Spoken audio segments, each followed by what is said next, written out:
All right, post-workout. Got a big book today. Job 5-7 and Acts 8. I don't even have water. I don't even have coffee. It's one of those spur of the moment. Praise God. Well, keep that energy up. PT, read the word, get to work, do it. What's work today? I'm going back to the 12 tribes. So, I'll make this unit cook. Got some fruit here. Got some coffee here.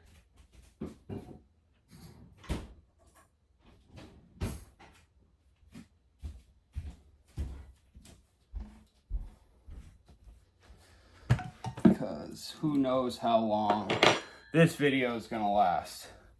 Grapefruit, great for the metabolism in the morning. Father YHWH, bless this Bible reading. It is sunny out, it is beautiful out.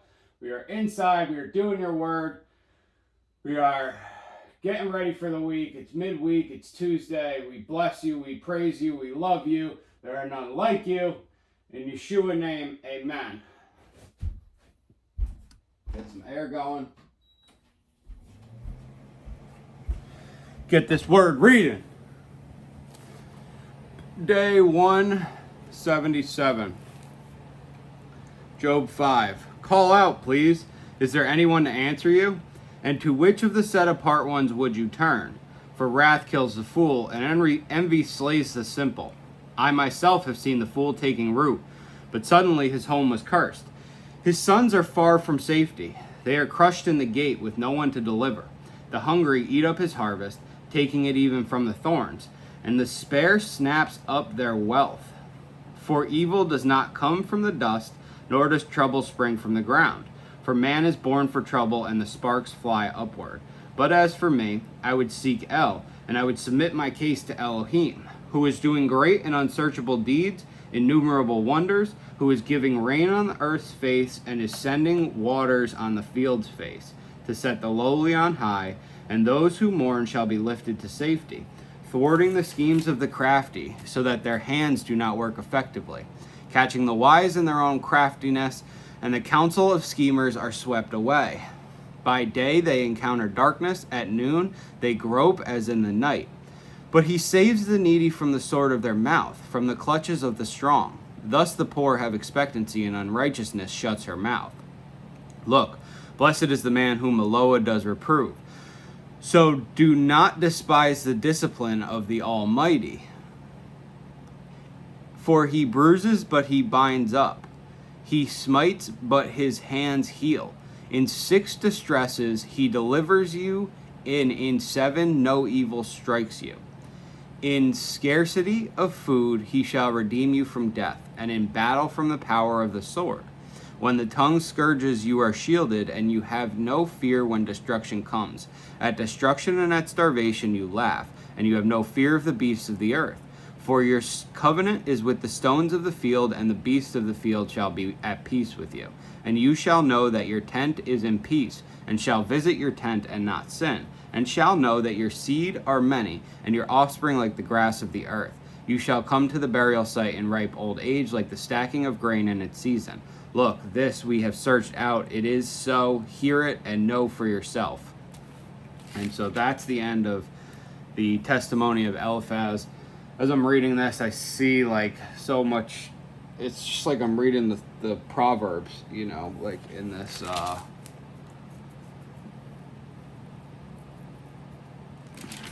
What was it? For evil does not come from the dust, nor does trouble spring from the ground. For man is born for trouble, and the sparks fly upward.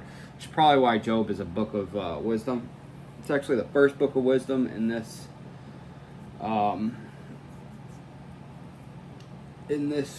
like reading, in this Bible study reading. So Eliphaz is the first one who gets to say his piece to Job. Remember, he started out, if one tries a word with you, would you become impatient? Call out, please. Is there anyone to answer you? And to which of the set apart ones would you turn? is there anyone to answer you? And to which of the set apart ones would you turn? The set apart ones, the holy ones. For wrath kills the fool, and envy slays the simple.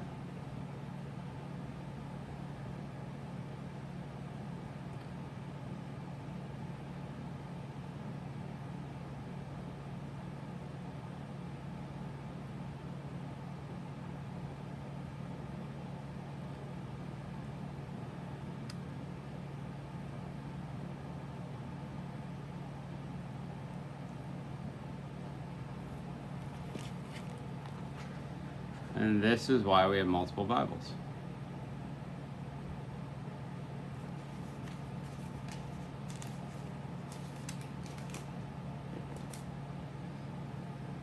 Which of the holy ones would you turn? And the reason that I don't like that phrasing is because are these people or are these like angels? Because call out, please, is there anyone to answer you? Well, the one who would answer would be Yahuwah. Will you appeal? To which of the holy ones will you appeal? Okay, yeah. So, because he ended 4 with the vision. 4:17, is mortal man more righteous than Eloah? Is man more clean than his maker? Look, he, Yahuwah, puts no trust in his Yahuwah's servants, and he, Yahuwah, charges his Yahuwah's messengers with straying. How much more those who dwell in houses of clay, whose foundation is in the dust, who are crushed like a moth. From morning till evening they are beaten down. They perish forever with no one regarding. Are not the cords of their tent pulled up? They die without wisdom. They die without wisdom. Call out, please, is there anyone to answer you? And to which of the set apart ones would you turn? So, call out against Eloah. Is there anyone to answer you? And to which of the set apart ones would you turn? Which of all the holy people that you know, who's going to stop Yahuwah? For wrath kills the fool, and envy slays the simple.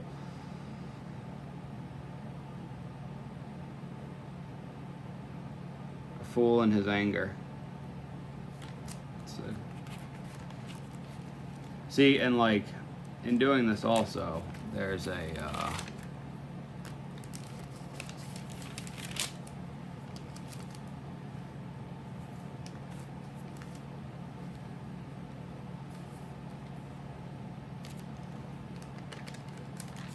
like I said, these books of wisdom.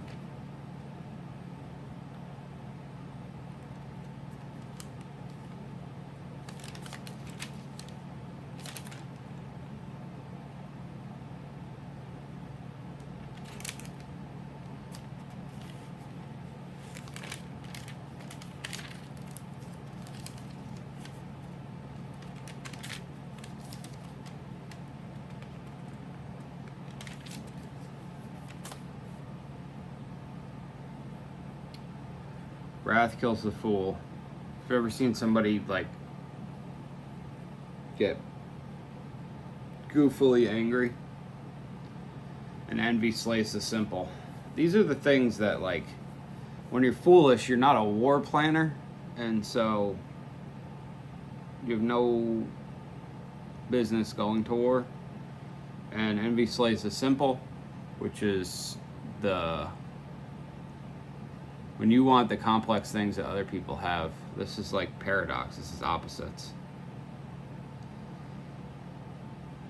I myself have seen the fool taking root, but suddenly his home was cursed.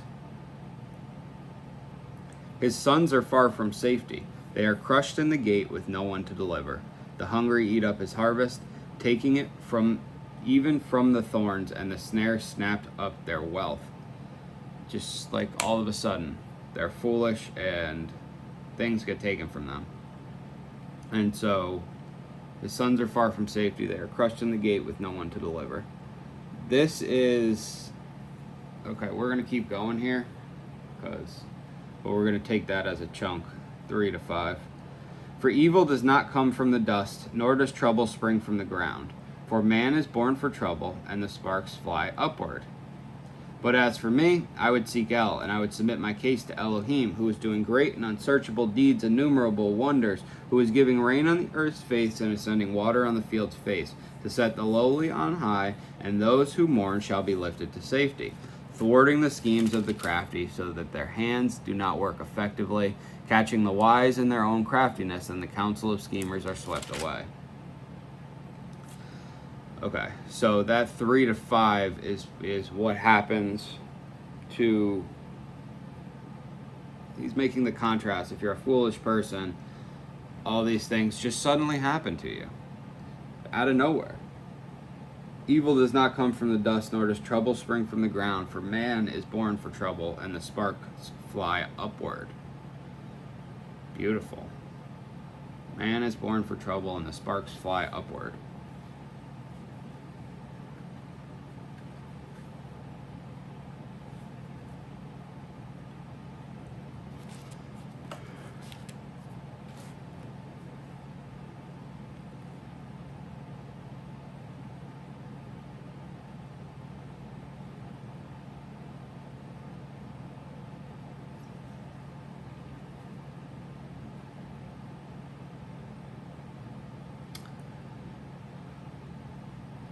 Don't be surprised.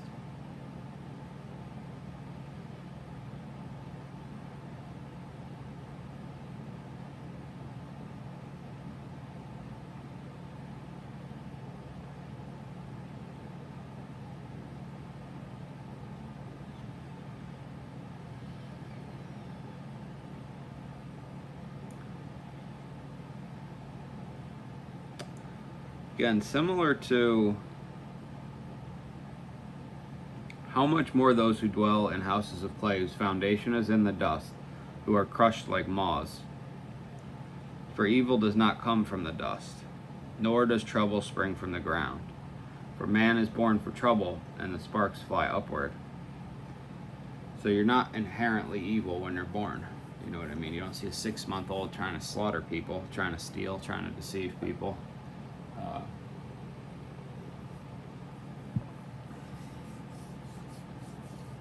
Nor does trouble spring from the ground.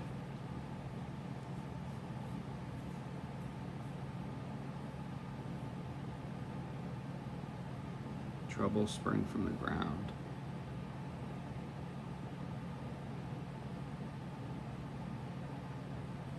Trouble being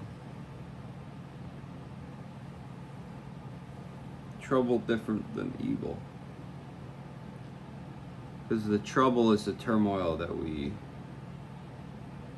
perceive as far as the work required to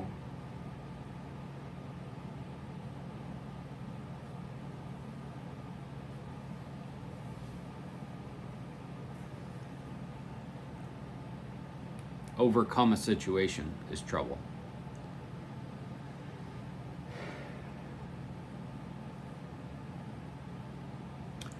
Man is born for trouble.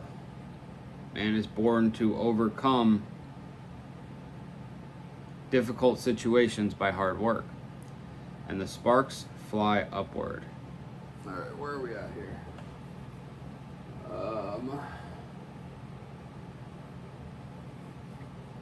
The sparks fly upward. Sparks in Hebrew, son of Resheph, which the ancient versions took as the name of a bird.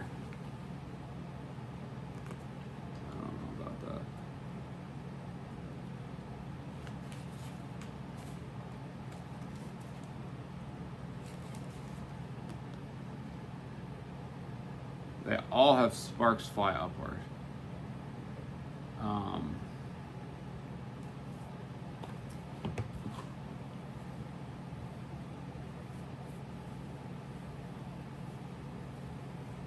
Sons of Resheph. As far as I knew, Resheph was a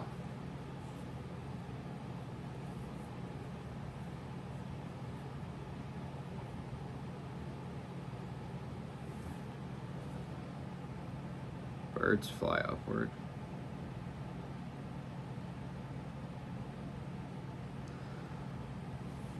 I was going to say, Resheph was a evil character.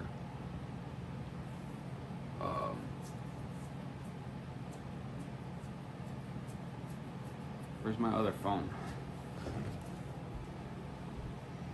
Did I tell you that I was prepared to do this?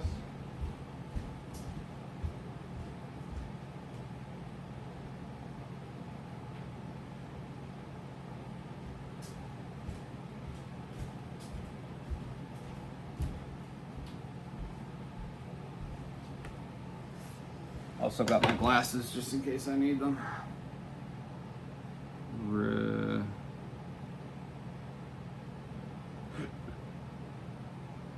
Resheph is an ancient West Semitic god of war. How can it be a Semitic god of war, plague, and the underworld in the Bible? Let's see.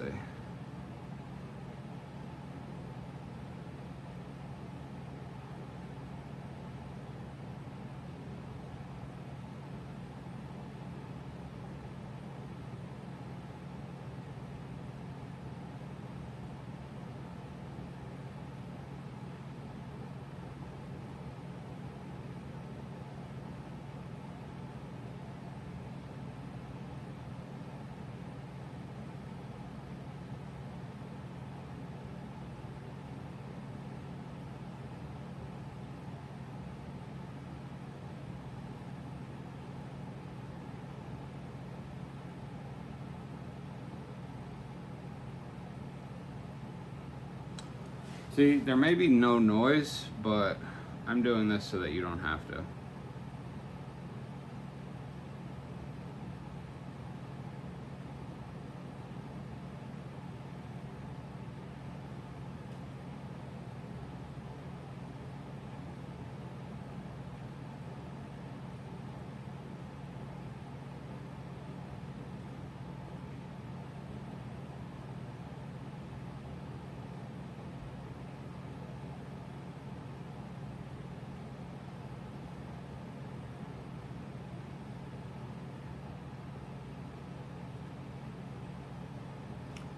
Pestilence, arrow, fire.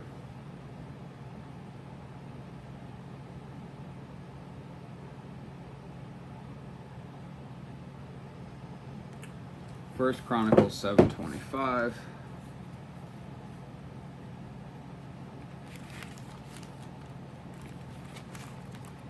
Which is lineage.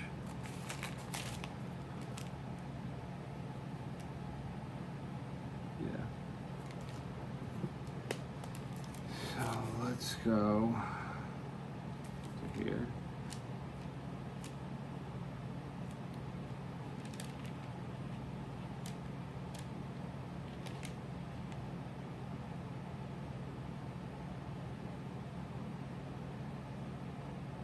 Yeah, he's only in First Chronicles.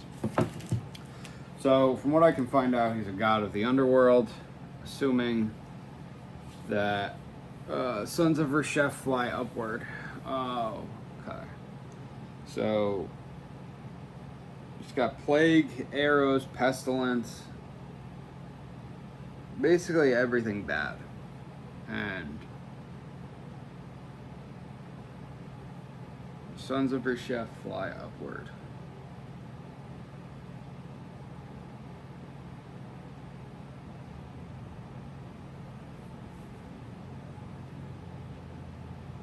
Blessings will abound from the heavens.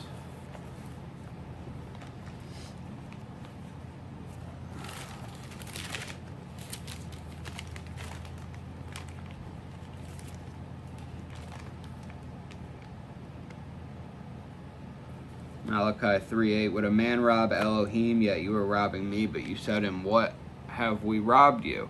In the tithe and the offering, you are cursed with a curse, for you are robbing me, the nation, all of it. Bring all the tithes into the storehouses, and let there be food in my house, and please prove me in this, said Yahweh of hosts, whether I do not open for you the windows of the heavens, and shall pour out for you boundless blessings.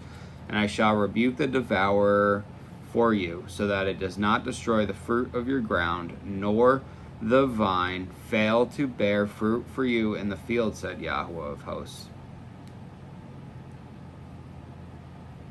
And all nations shall call you blessed, for you shall be a land of delight, said Yahweh of hosts.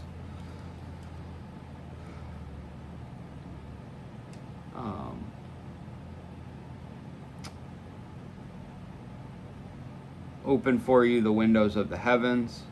I shall rebuke the devourer for you, so that it does not destroy the fruit of your ground.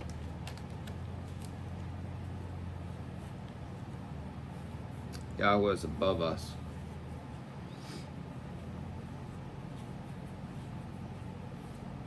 What is it? Tithe goes up, blessing goes down, hierarchically.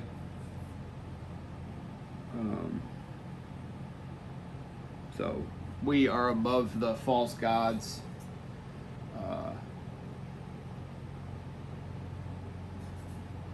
Of the underworld, and not only are we above them, but we're also, Yahweh can use them to plague us as they tithe to him.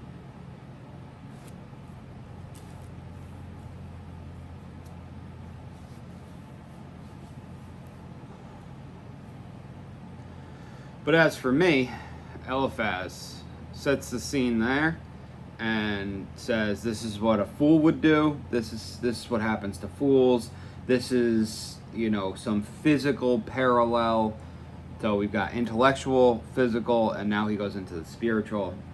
But as for me, I would seek El, and I would submit my case to Elohim, who is doing great and unsearchable deeds, innumerable wonders, who is giving rain on the earth's face and is sending waters on the field's face, to set the lowly on high, and those who mourn shall be lifted to safety, thwarting the schemes of the crafty, so that their hands do not work effectively, catching the wise in their own craftiness, and the counsel of schemers are swept away. Submit my case to El. And we're going to see Yov's response to this, but he gives glory to Elohim, and he gives him his attributes, and he says, this great El who does all these wonders, do you not think that he could save you from this? Thwarting the schemes of the crafty, so that their hands do not work effectively, catching the wise in their own craftiness, and the counsel of schemers are swept away. Now, we want to just point out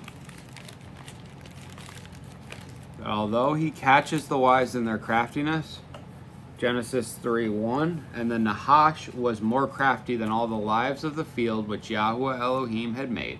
And he said to the woman, is it true that Elohim has said, do not eat of every tree of the garden? It's not Yahweh who's being deceived. It is man who is able to be deceived by the enemy. And so in catching the wise in their craftiness, it's not the Nahash, Satan, who is the wise in this case. It is the wise men who attempt to deceive other men, but the Nahash has been given the craftiness to deceive men, to test men of Elohim, of their faith. By day they encounter darkness, and at noon they grope as in the night.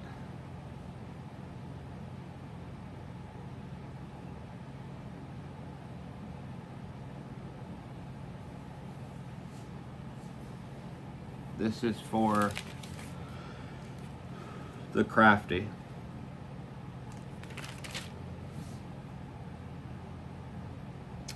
But he saves the needy from the sword of their mouth, from the clutches of the strong.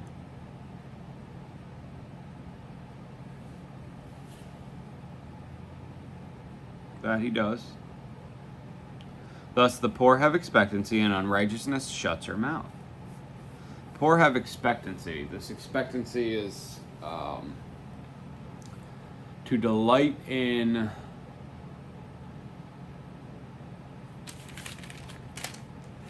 where did we see this?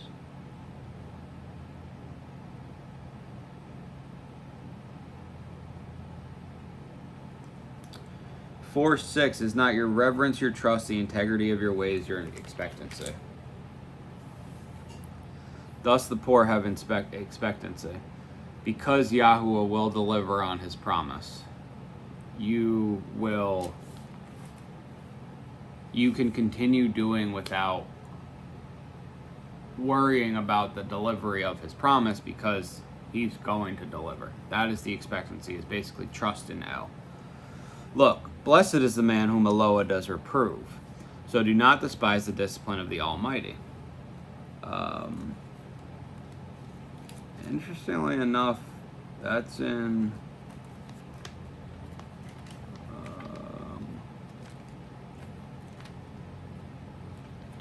it says Mish, which I don't know what Mish is. Oddly enough, I am going to go, I'm kind of surprised that they didn't have this in. Oh, it is. Yeah. Proverbs 3:12.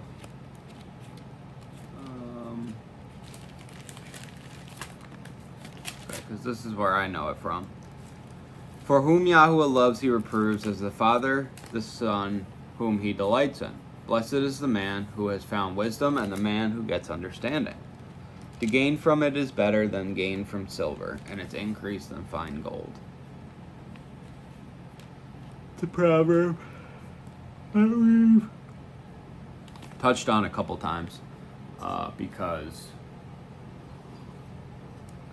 the greatest command is to love God and to love our neighbor, and so we have two witnesses of how to love our neighbor, and that is reproof and instruction.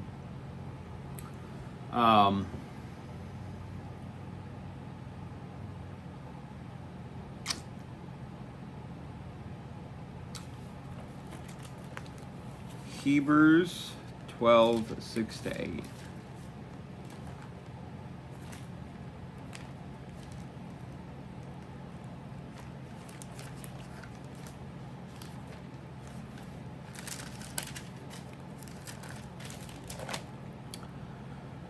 Start at the top of Hebrews 12. We too then, having so great a cloud of witness all around us, let us lay aside every weight and the sin which so easily entangles us, and let us run with endurance the race set before us, looking to the Prince and Perfecter of our belief, Yeshua, who for the joy that was set before him endured the stake, having despised the shame, and sat down at the right hand of the throne of Elohim. For consider him who endured such opposition from sinners against himself, lest you become weary and faint in your lives. Yet you have not yet resisted unto blood, striving against sin, and you have forgotten the appeal which speaks to you as to sons. My son, do not despise the discipline of Yahuwah, nor faint when you are reproved by him. For whom Yahuwah loves, he disciplines, and flogs every son whom he receives.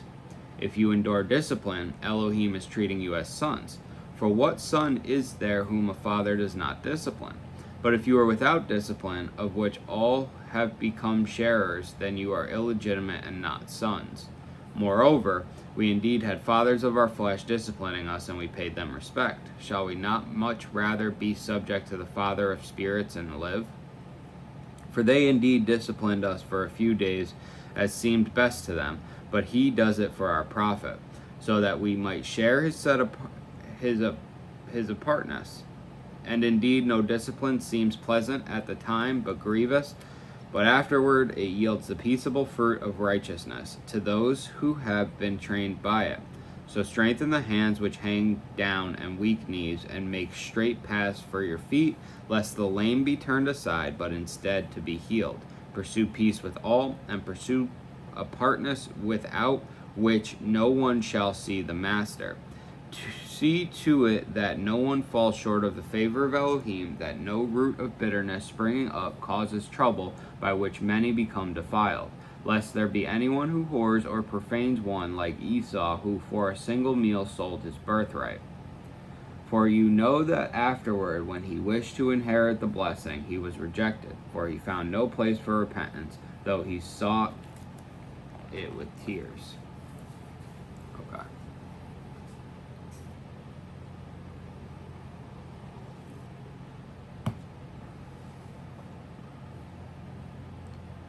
So, Yeah. Blessed is the man whom Eloah does reprove. I guess we can keep going if we need to. Somebody's got to hear that. Could be me. Could be you.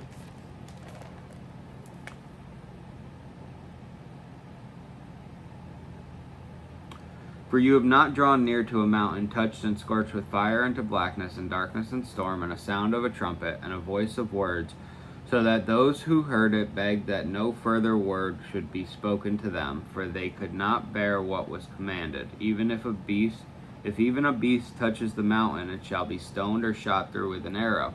And so fearsome was the sight that Moshe said, I exceedingly fear and tremble.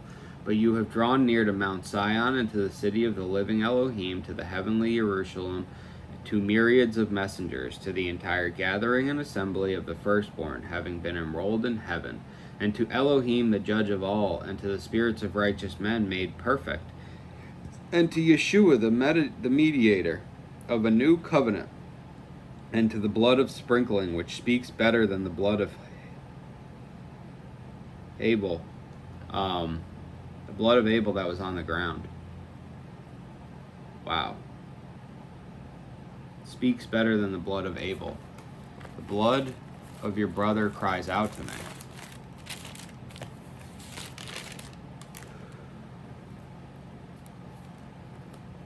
Genesis 4:10.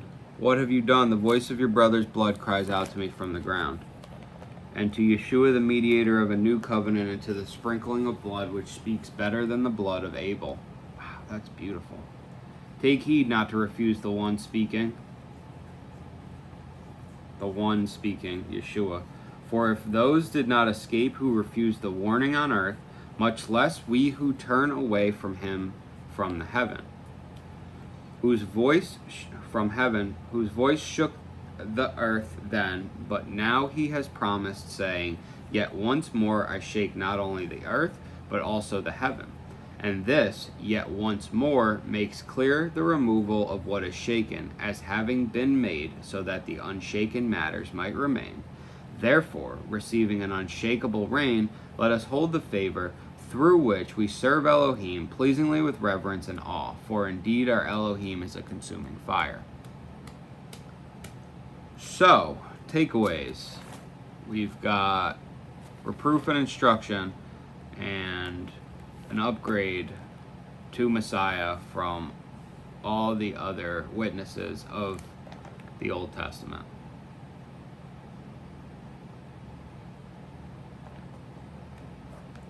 Go back to 15. See to it that no one falls short of the favor of Elohim, that no root of bitterness springing up causes trouble.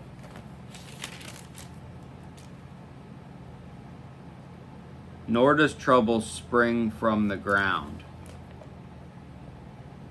by which many become defiled, lest there be anyone who whores or profanes one, or profane one, like Esau, who for a single meal sold his birthright. For you know that afterward, when he wished to inherit the blessing, he was rejected, for he found no place for repentance, though he sought it with tears.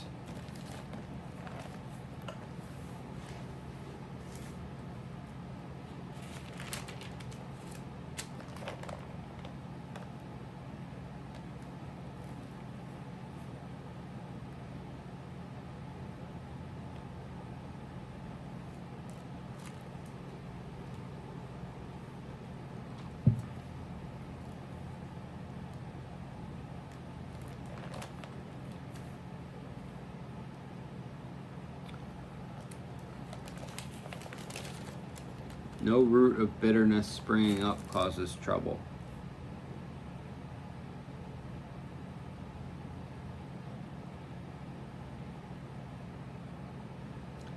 The hungry eat up his harvest, taking it even from the thorns, and the snare snaps up their wealth.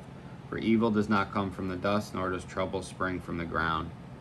For man is born for trouble, and the sparks fly upward. Wow. Job 5:18. For he bruises, but he binds up. He smites, but his hands heal.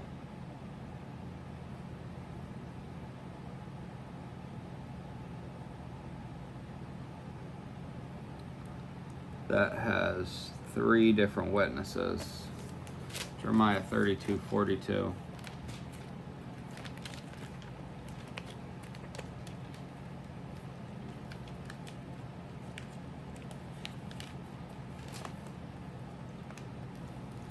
For thus said Yahweh, as I have brought all this great evil on this people, so I am bringing on them all the good that I am speaking to them.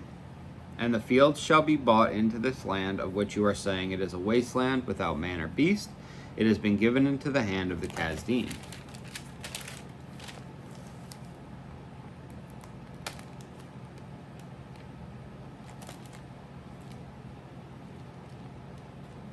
Hosea 6:1.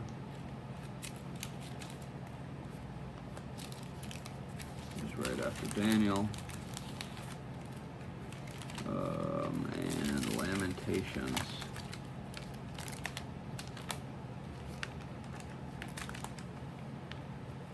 (331).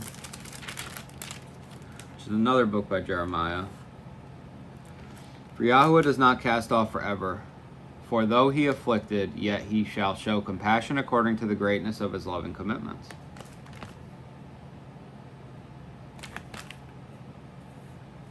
Come and let us turn back to Yahweh, for he has torn, but he does heal us. He has stricken, but he binds us up.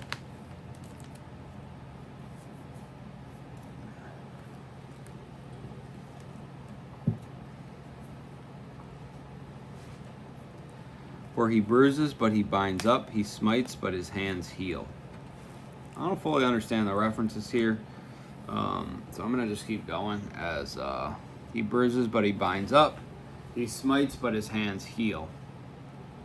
Like a healing smack in the face is what I'm picturing.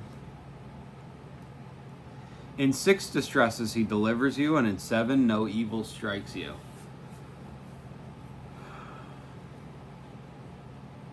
Yeah. He's not going to deliver you the 7th time, but he is going to guard you.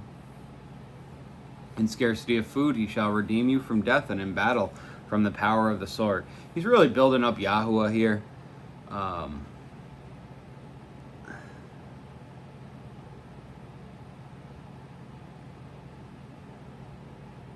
Saying like you're not gonna die. Like when you fast and pray unto him and you have his, like source of power. That's how Yeshua goes 40 days without water. Moses does it.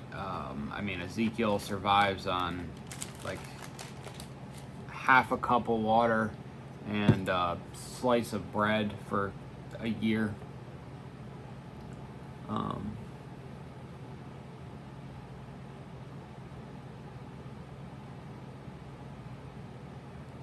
When the tongue scourges, you are shielded, and you have no fear when destruction comes.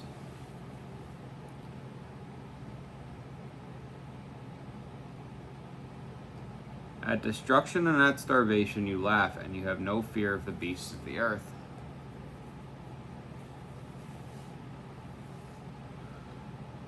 The power of having a relationship with Yahweh. For your covenant is with the stones of the field, and the beasts of the field shall be at peace with you.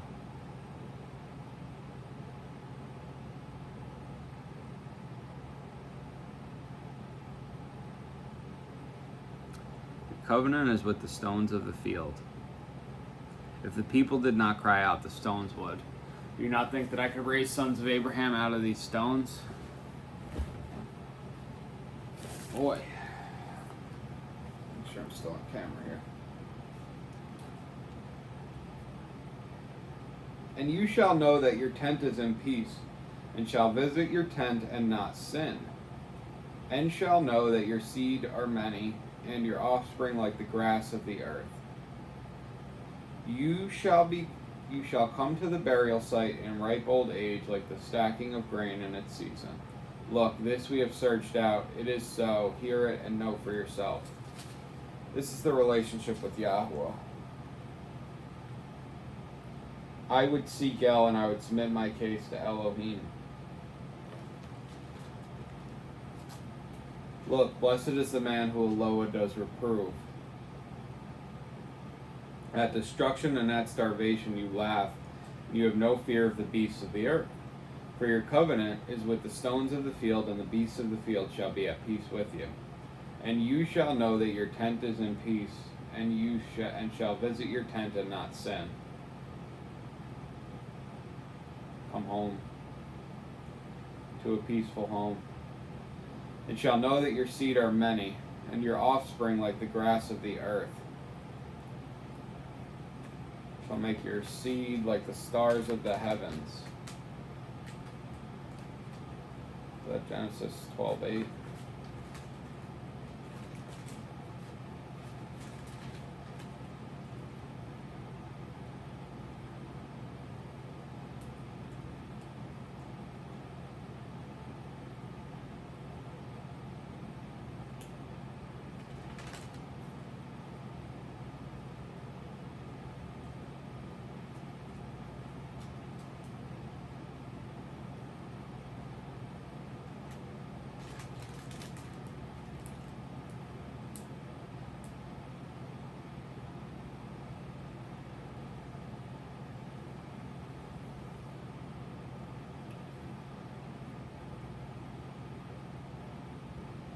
Genesis 17.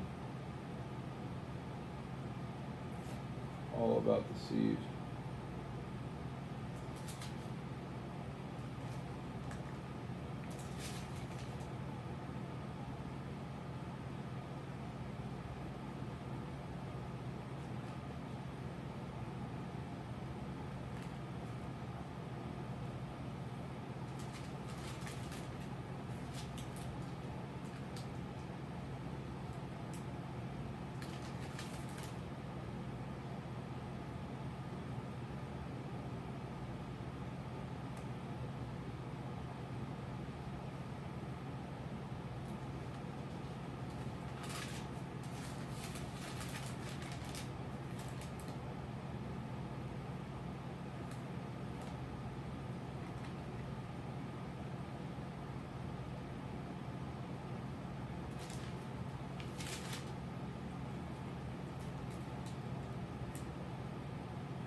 Numerous of the stars of the heavens.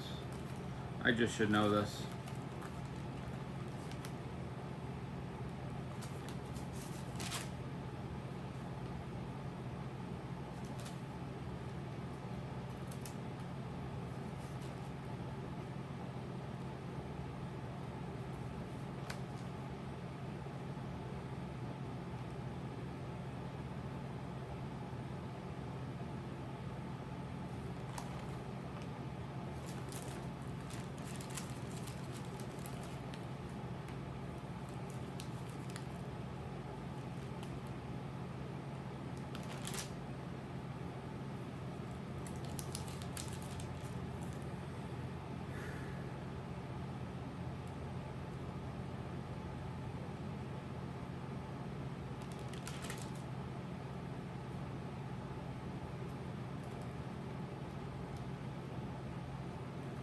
We're gonna look this up.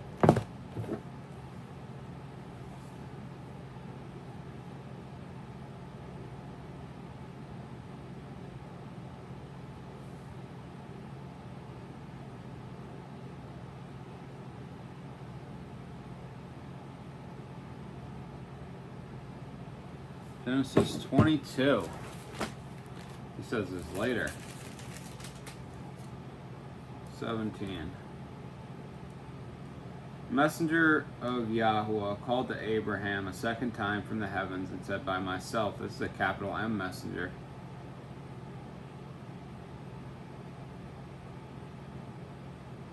By myself I have sworn, declares Yahweh, because you have done this and have not withheld your son, your only son, that I shall certainly bless you, and I shall certainly increase your seed as the stars of the heavens and as the sands which is on the seashore, and let your seed possess the gate of their enemies. and in your seed all the nations of the earth shall be blessed, because you have obeyed my voice.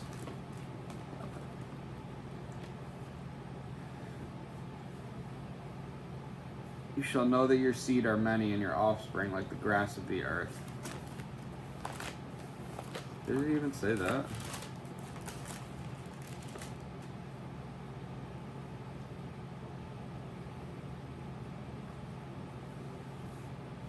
Nations of the earth, no. Okay, sands of the sea. For your covenant is with stones. You shall come up to the burial site in ripe old age. You'll die old like stacking of grain in its season. Look, this we have searched out. It is so. Hear it and know for yourself. Okay. Eliphaz, dropping it off. And it's even more interesting is these guys are so well, like, they so know what's going on in the word that they don't have to, like, ask questions, which, I mean,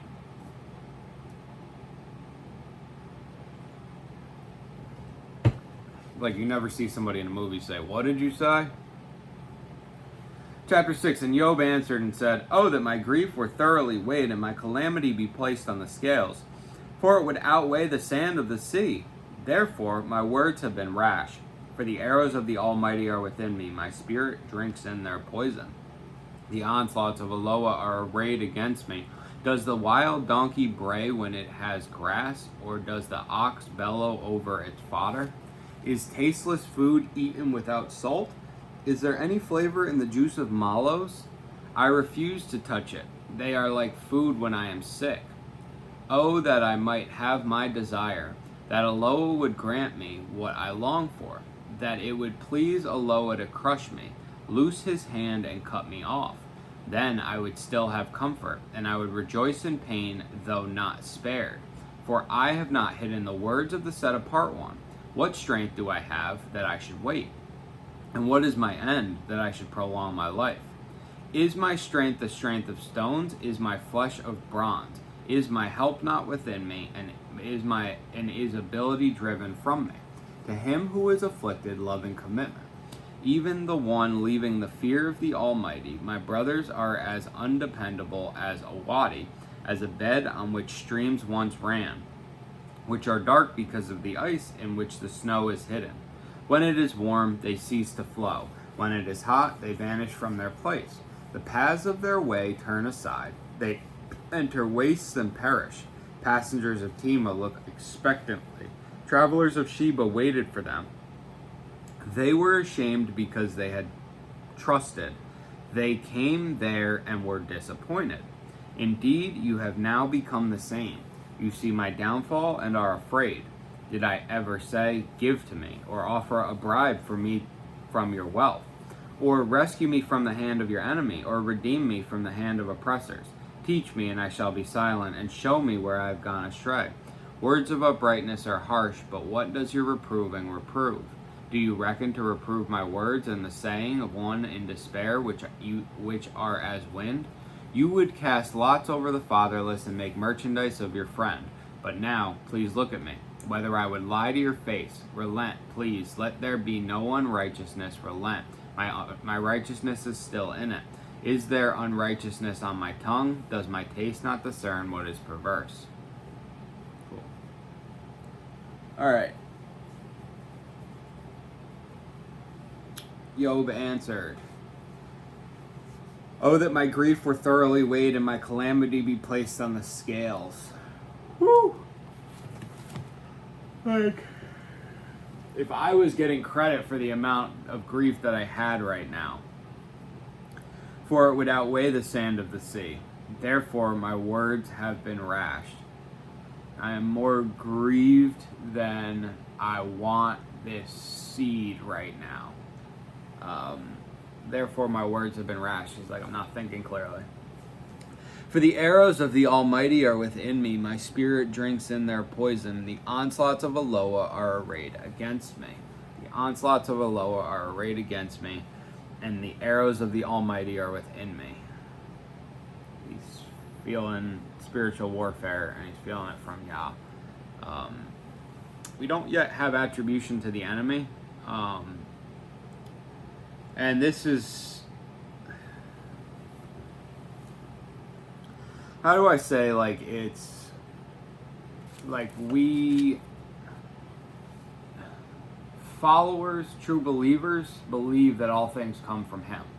And so there is to say, well, obviously the coming of this came with a purpose, but the coming of it often feels and seems unnecessary while we're in the midst of it. In that it's you know, like, apparently so, as of right now, we don't necessarily have a reason for all of this. You know, and like God comes to visit Job at one point, but like Satan comes, and yes, he's the trier, he's the accuser, but Yahuwah serves Job to Satan twice.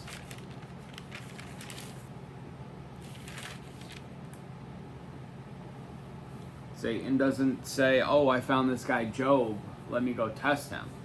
Yahuwah says, you want somebody to test? How about Job? The arrows of the Almighty are within me. My spirit drinks in their poison. The onslaughts of Eloah are arrayed against me. Does the wild donkey bray when it has grass, or does the ox bellow over its fodder? Do you complain when you're happy? No. Negative.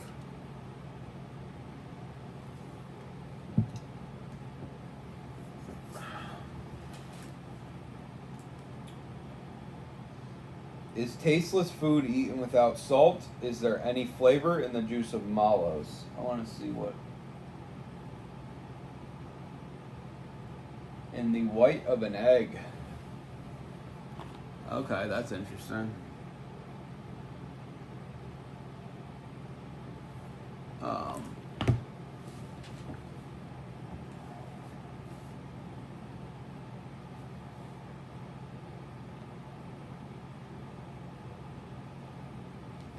Mallow juice, I mean, you know, you make marshmallow with egg whites, so I suppose that could work.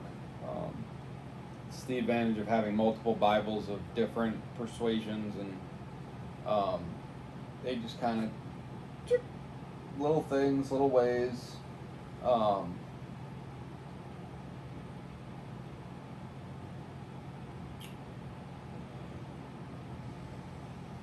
Is tasteless food eaten without salt? Wouldn't you try and make better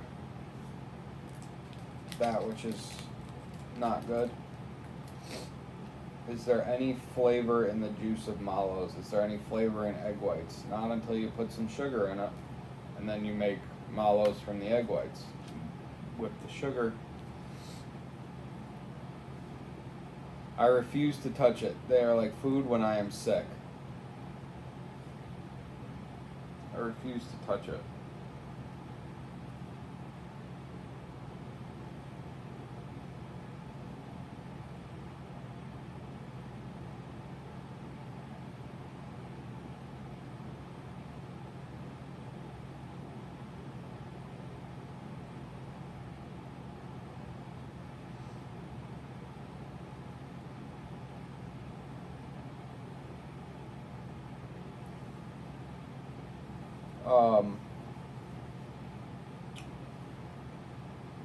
When things are good, he won't mess with it.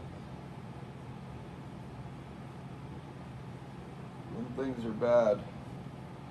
Oh, that I might have my desire, that Allah would grant me what I long for.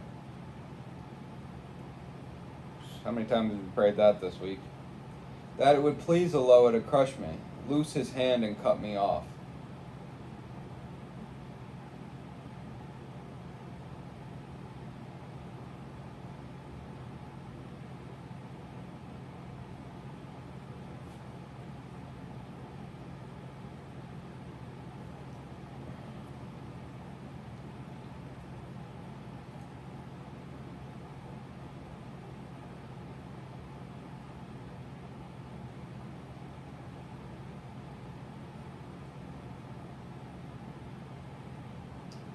8 and 9. Then I would still have comfort, and I would rejoice in pain, though not spared, for I have not hidden the words of the set apart one.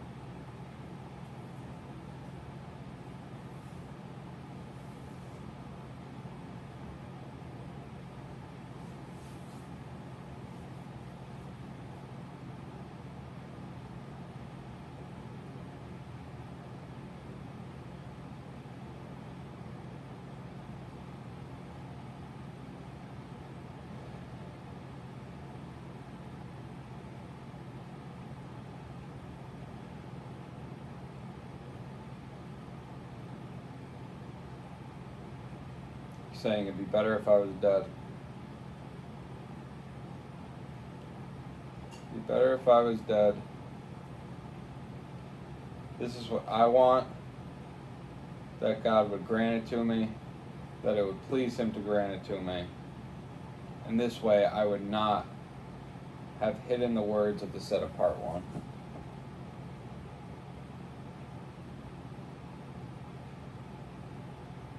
Then I should have consolation and could exult through unremitting pain because I have not transgressed the commands of the Holy One. How does this say it?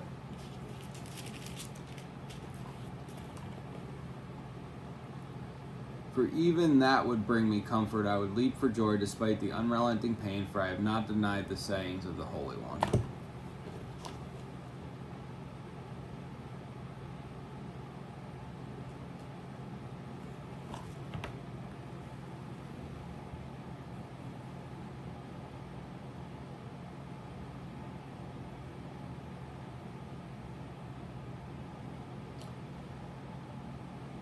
Okay, so because he's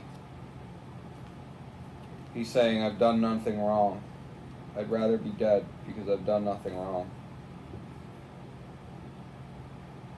This way he doesn't have to transgress at any point. What strength do I have that I should wait, and what is my end that I should prolong my life?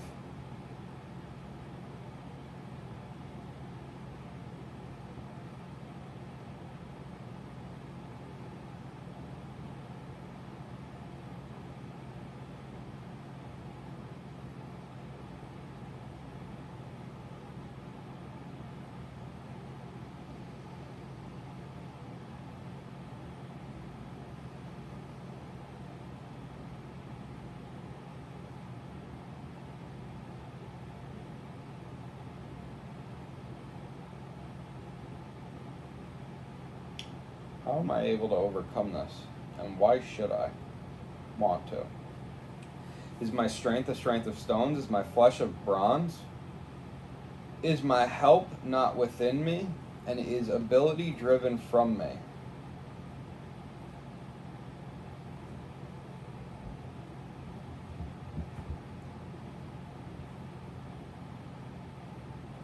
For your covenant is with the stones of the field, and the beasts of the field shall be at peace with you. Okay.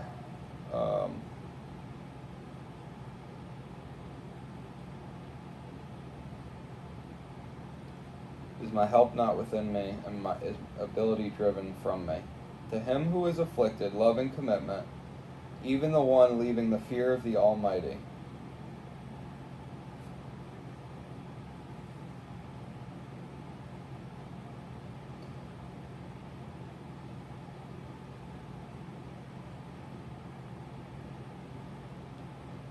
Always comes back. Even the one leaving the fear of the Almighty.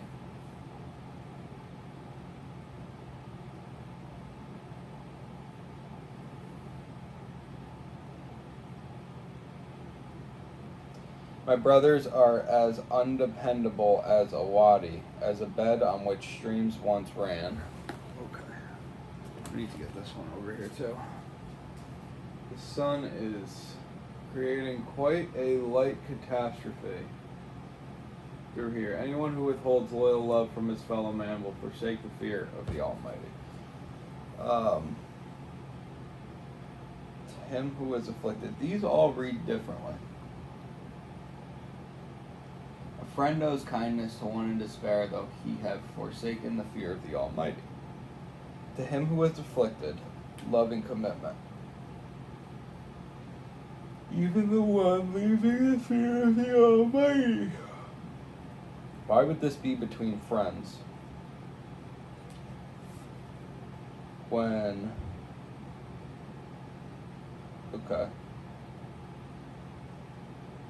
My brothers are as undependable as a wadi, as a bed on which streams once ran, which are dark because of the ice in which the snow is hidden. Even between men, forgiveness is necessary.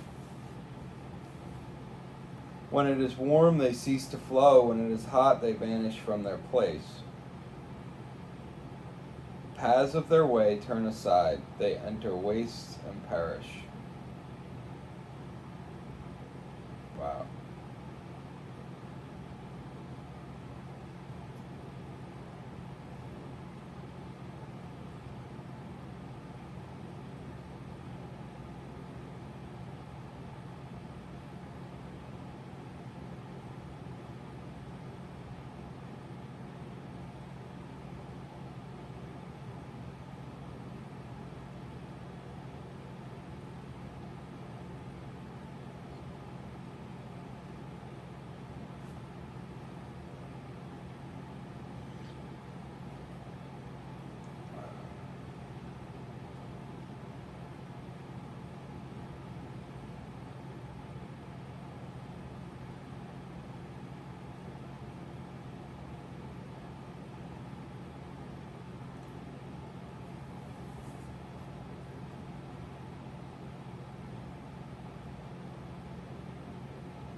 My brothers are as undependable as a wadi, as a bed on which streams once ran, which are dark because of the ice in which the snow is hidden. When it is warm, they cease to flow. When it is hot, they vanish from their place.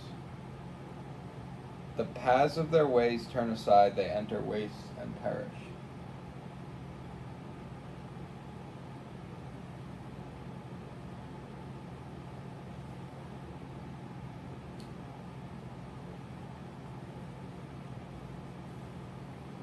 He's calling out his people here. He's saying you're not helping.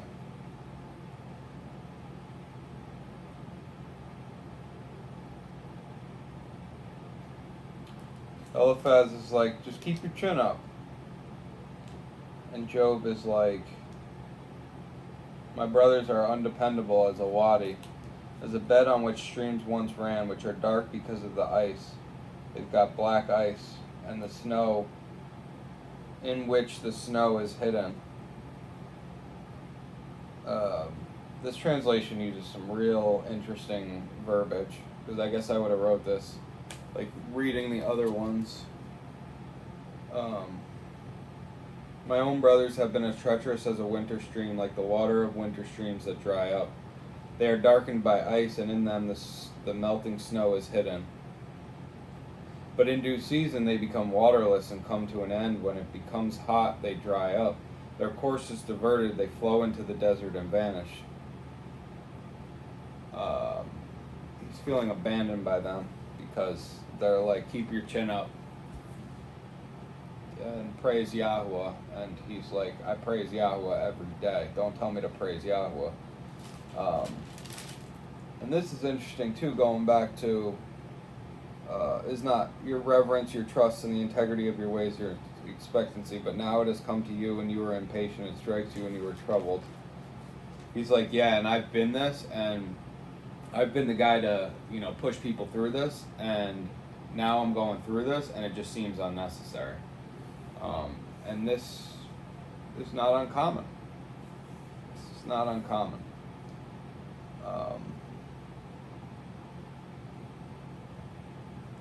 Passengers of Tema looked expectantly. Travelers of Sheba waited for them. This has caravans and companies of Sheba have search and hope. They were ashamed because they had trusted. They came there and were disappointed. Indeed, you have now become the same. You see my downfall and are afraid. Did I ever say, give to me, or offer a bribe for me from your wealth? Or rescue me from the hand of the enemy, or redeem me from the hand of oppressors? Teach me, and I shall be silent, and show me where I have gone astray. Words of uprightness are harsh, but what does your reproving reprove? Dang. Do you reckon to reprove my words in the saying of one in despair, which are as wind? You would cast lots over the fatherless and make merchandise of your friend. But now please look at me, whether I would lie to your face. Relent, please. Let there be no unrighteousness. Relent, my righteousness is still in it. Is there unrighteousness on my tongue? Does my taste not discern what is perverse?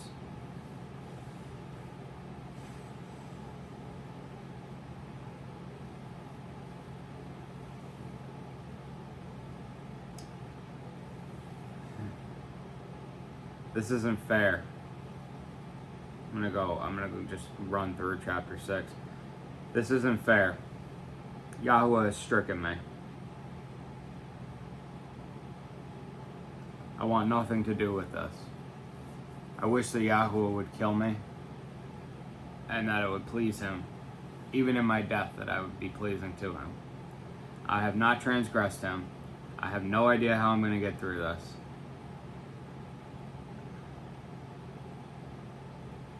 I should be strong enough to do this, and I should be able to count on him, but I can't count on him right now.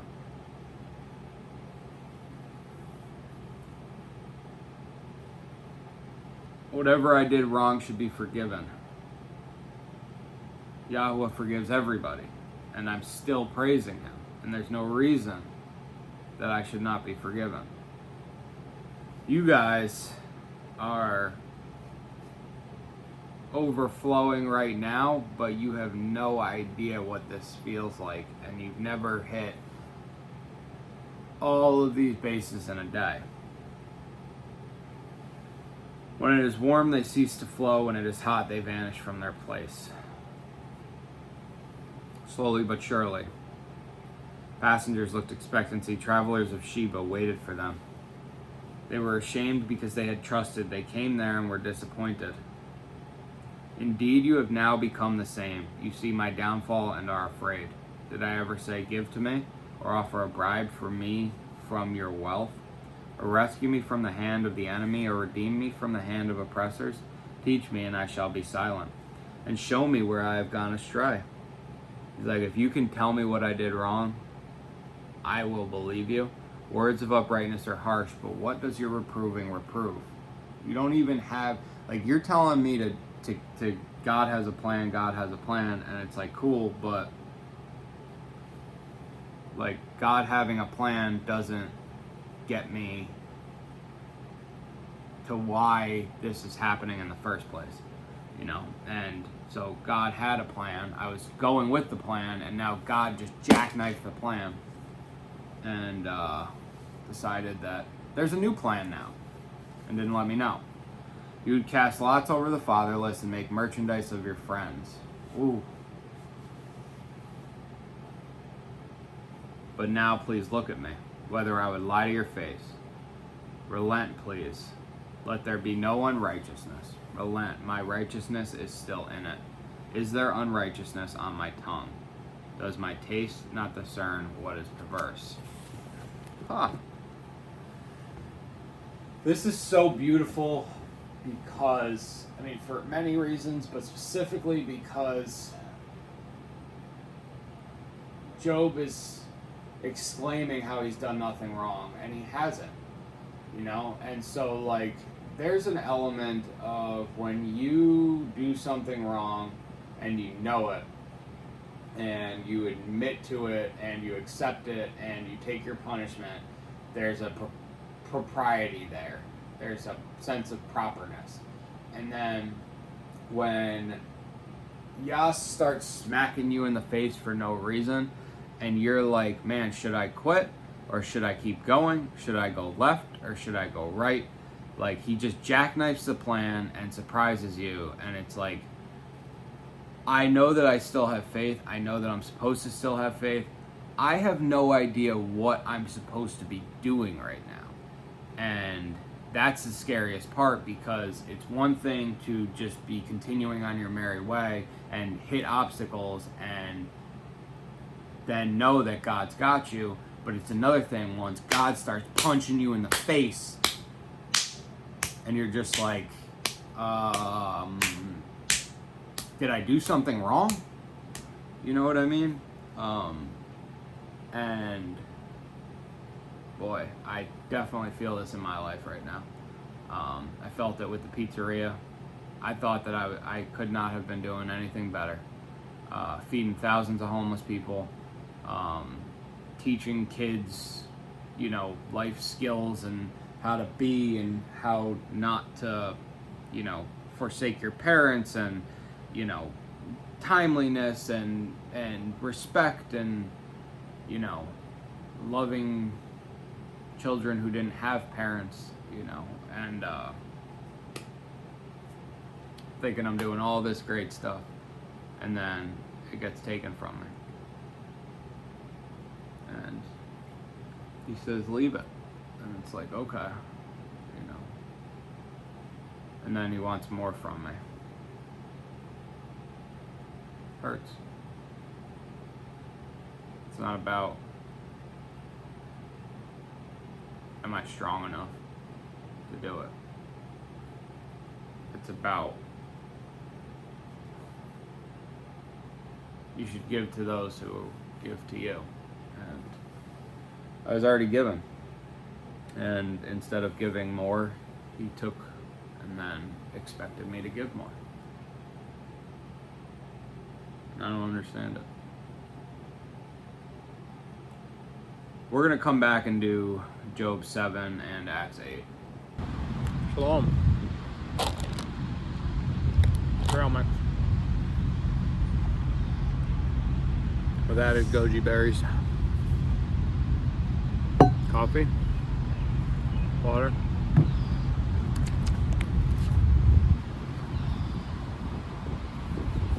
The real reason that we're here. We are going to finish the Job reading for today. Had to get on the road, wanted to get on the road. Thursday is also going to be a super long banging day.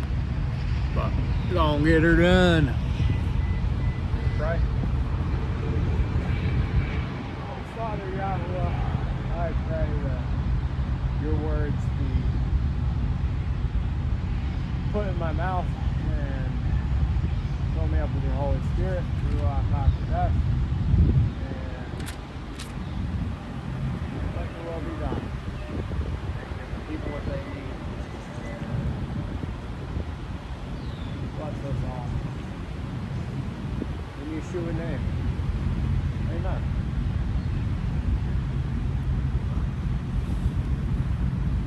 Bless us all.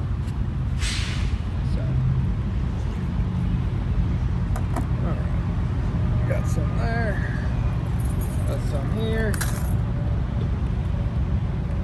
See what happens. The book's already flying open. We got one more chapter in Job, which is a very intense, I'd say like an intense. It's fairly simple. Simply said, but like there's so much in it that it's just oh boy. It's a book of wisdom, right? So there's a lot to break down of it.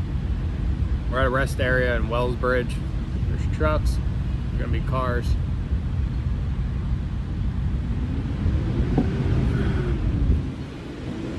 Does not man have to struggle on earth? For his days are like the days of a hired man, like a servant who sighs for the shade, and like a hireling longing for his wages. So am I allotted months of futility, and nights of trouble have been appointed to me. When I lie down, I say, when am I going to rise, and the night be ended? For I have had my fill of tossing till dawn. My body is covered with worms and dirt, my skin is cracked and it festers. My days are swifter than a weaver's shuttle, and are spent without expectancy. Remember that my life is a breath, My eye is never again to see good. The eye of him who sees me no longer. Your eyes are upon me, and I am no more. The cloud fades and vanishes away, so he who goes down to Sheol does not come up. He returns no more to his house, nor does his place know him any more. I do not hold my mouth. I speak in the distress of my spirit. I complain in the bitterness of my being. Am I the sea, or a sea monster, that you set a guard over me? When I say my bed does comfort me, my couch does ease my complaint, then you frighten me with dreams and make me afraid with visions, so that my being chooses strangling death rather than my bones. I have wasted away. I would not live forever. Leave me alone, for my days are a breath. What is man that you should make him great, that you should set your heart on him, that you should visit him every morning, trying him every moment? How long do you not look away from me, nor leave me alone till I swallow my saliva? Have I sinned? What have I done to you, O watcher of men? Why have you set me as your target, so that I am a burden to you? And why do you not pardon my transgression and take away my crookedness? For now I lie down in the dust, and you shall seek me, but I am not. So 7 is Job continued from 6. Does not man have to struggle on the earth? For his days are like the days of a hired man. Like a servant who sighs for the shade, and like a hireling longing for his wages, so am I allotted months of futility, and nights of trouble have been appointed to me. Boy, do I feel like Job in my life right now. The whole thing from day one, and I can't wait to see how this book ends, because I'm pretty well just saying this. I am allotted months of futility. So am I allotted months of futility, and nights of trouble have been appointed to me. I had this dream the other day about Yah being badass. Hopefully it comes. Does not man have to struggle on earth? For his days are like the days of a hired man. I don't have my other translations right now, but his days are like the days of a hired man. Work. Like a servant who sighs for the shade, like a hireling longing for his wages. A servant who sighs for the shade. He sees the shade over there. He knows that he has to keep working. Because if he doesn't keep working, he's never going to get to the shade. But if he goes to the shade now, he's going to have to work longer. And like a hireling longing for his wages. So am I allotted months of futility, and nights of trouble have been appointed to me. There's a period there. Months of futility. Just seems like for months, nothing that I do is working. And nights of trouble have been appointed to me.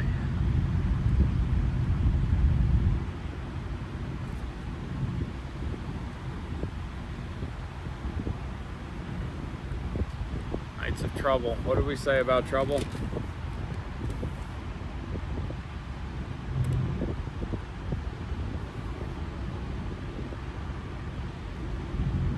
Nor does trouble spring from the ground.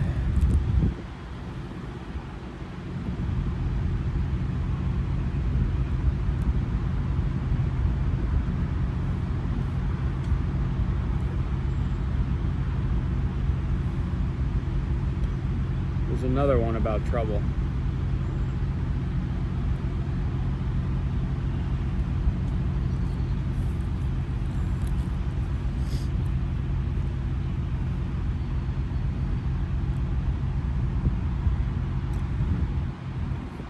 When I lie down, I say, when am I going to rise and the night be ended? For I have had my fill of tossing till dawn. My body is covered with worms and dirt. My skin is cracked and it festers. Okay, now we're going to go, we talked about it before, but we're going to go into Deuteronomy.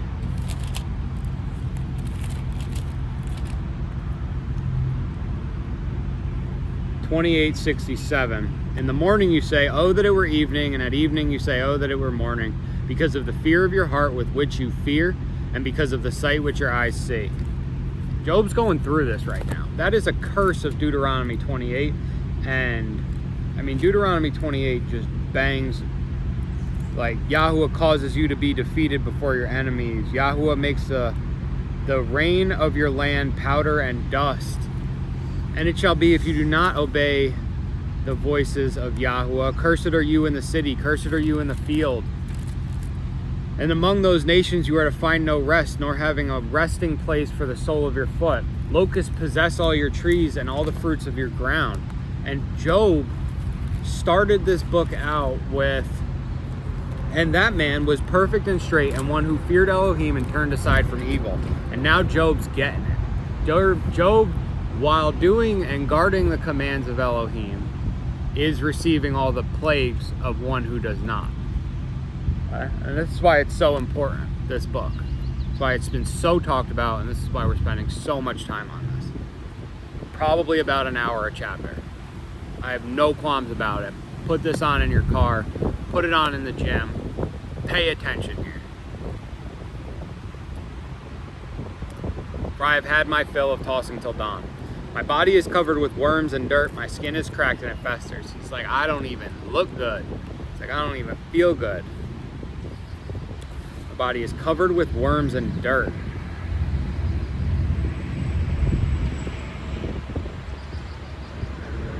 As lowly as he can be. It's picturing like digging through the dirt and worms, being covered in them. Not like Fear Factor where you jump into a pit of worms and they, you might win $50,000 at the end. No, he is literally, this is what he's got. Is to be covered in a pit of dirt and worms. It says, what burned down?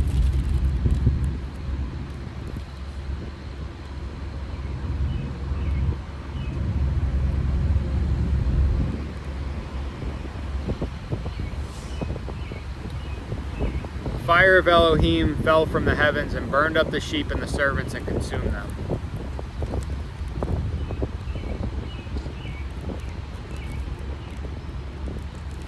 Sheba is just another, the oxen were plowing and the donkeys feeding alongside them when Sheba fell upon them and took them away, and they struck the servants with the edge of the sword, and I alone have escaped to inform you. I was wondering who Sheba was in verse 619, but they're just another people. That's what I figured.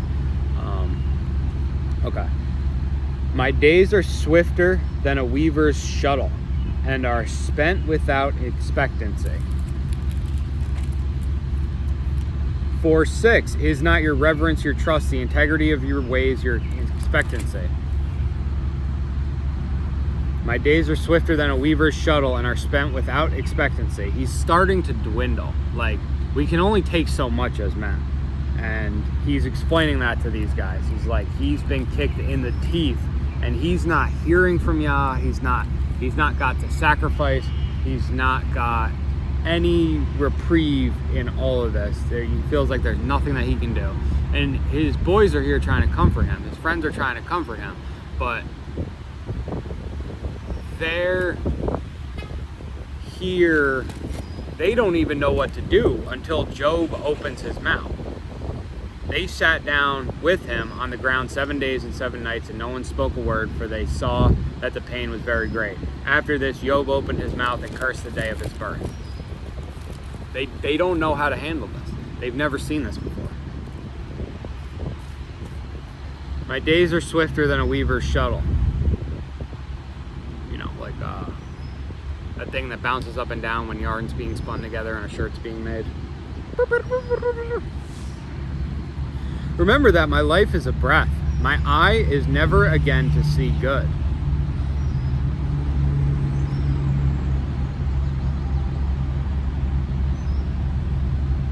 My life is a breath. The breath of the Spirit. The breath of life. From Elohim. His life is caused by Elohim.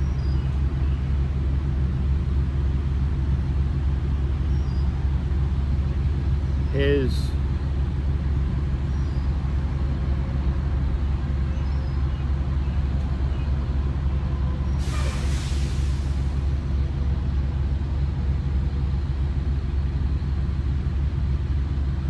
Life is also dependent on the breath. Remember, my life is a breath. All it comes down to, all he really needs to live is his breath and the blood pumping.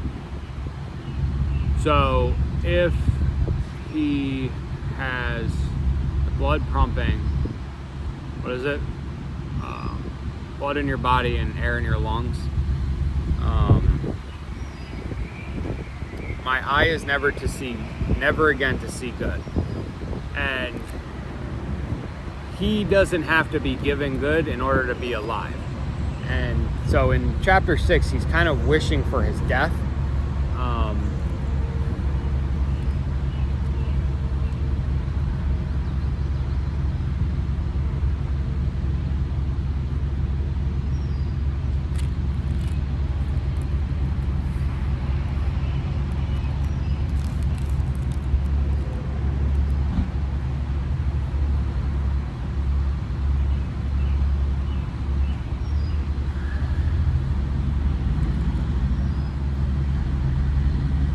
That it would please Eloah to crush me, loose his hand and cut me off.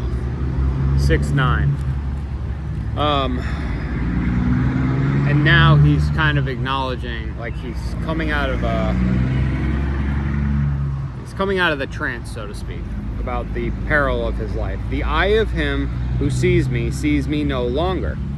Him is a lowercase m. Your eyes are upon me, and I am no more.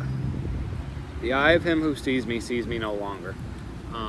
So there were men who looked up to me, and now I have nothing to offer them. Your eyes are upon me, and I am no more. Physically, you can see me, but my being is gone. The cloud fades and vanishes away, so he who goes down to Sheol does not come up. Cloud. Cloud. Elohim is the cloud by night. The cloud by day and the fire by night.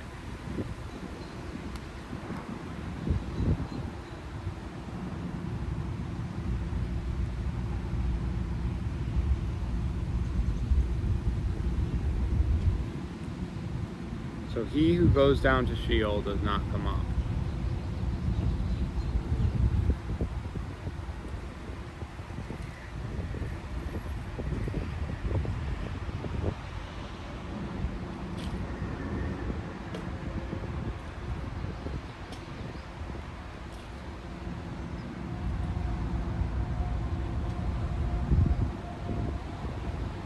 Far ways back up.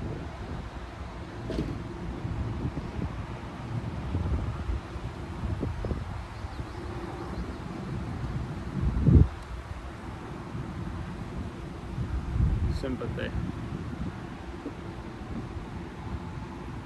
When you have the authority of Elohim, the feeling that you put out is the feeling that is received. Job is a man blessed of Elohim. Let's see if they begin to succumb to his depression as his story goes on. Because one thing that I've seen is that, like, you start depressed, and you need to work it out and walk it out, and then you almost bounce off. Like, you go to the bottom, and then you go far off to the side, and then you come back in. He who goes down to Sheol does not come up. He returns no more to his house, nor does his place know him anymore. What was it about the tents?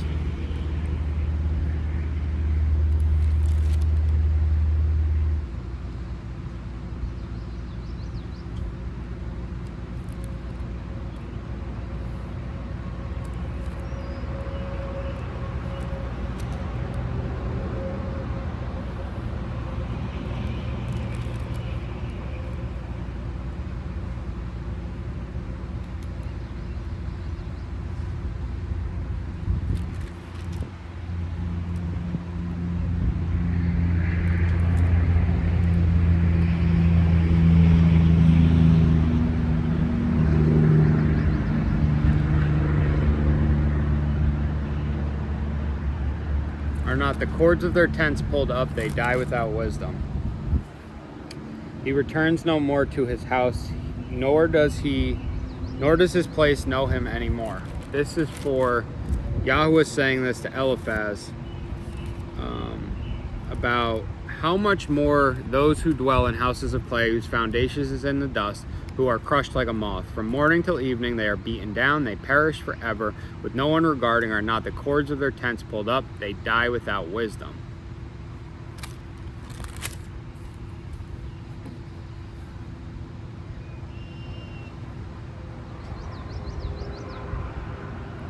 So he who goes down to Sheol does not come up. There's a point of no return. I do not hold my mouth.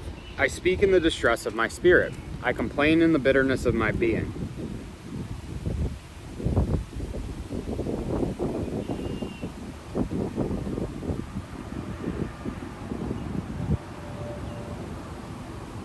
That needs no explanation.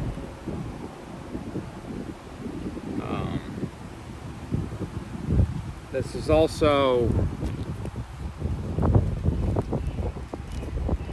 I want to say Jude. Either Jude or Thessalonians. I'm checking Jude.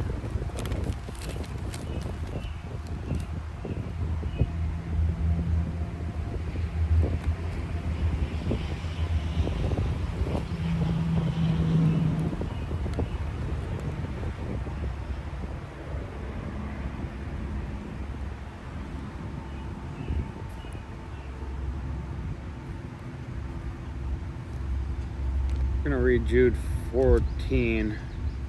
And Hanok, the seventh from Adam, also prophesied of these, saying, See, Yahweh comes with his myriads of set-apart ones, to execute judgment on all, to punish all who are wicked among them concerning all their wicked works, which they have committed in a wicked way, and concerning all the harsh words which wicked sinners have spoken against him.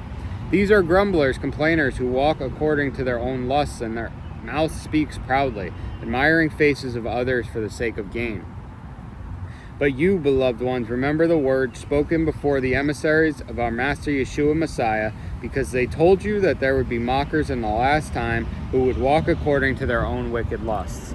These are the ones who cause divisions, not having the Spirit. But you, beloved ones, building yourselves up on the most set-apart belief, praying in the set-apart Spirit, keep yourselves in the love of Elohim, looking for the compassion of our Master, Yeshua, unto everlasting life, and show compassion towards some who are doubting, but others save with fear, snatching them out of the fire, hating even the garment defiled by the flesh.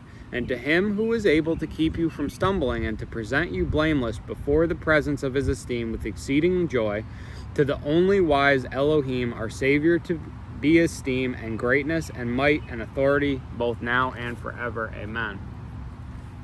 I was looking for a verse about a soul, basically the combination of the soul,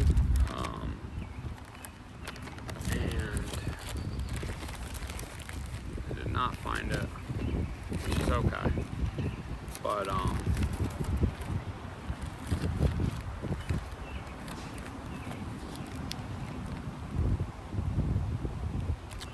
I just wanted to show about the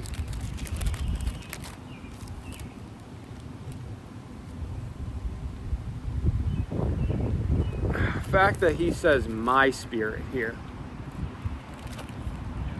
which isn't very often talked about, in the distress of my spirit.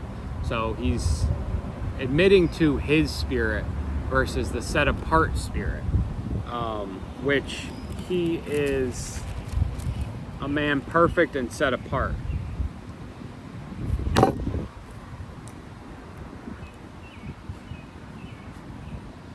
Sometimes bugs got to get got.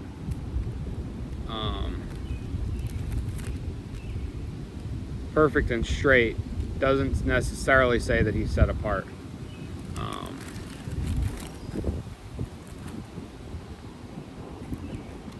but I complain in the bitterness of my being. I speak in the distress of my spirit.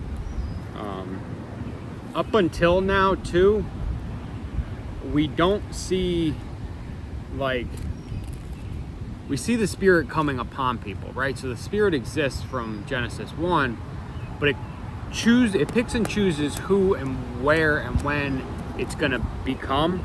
And right now, Job is in his spirit. I complain in the bitterness of my being. He is kind of in his own self. And I think that the beauty of the Spirit being poured out on all flesh is that when you come together with other like-minded individuals, you be able to be in the Spirit, I don't want to say forcibly, but perpetually. In that you're all like working for one cause and you keep each other in the Spirit. Because up to now, we don't have the Spirit in this book. Like, nobody's got the Spirit.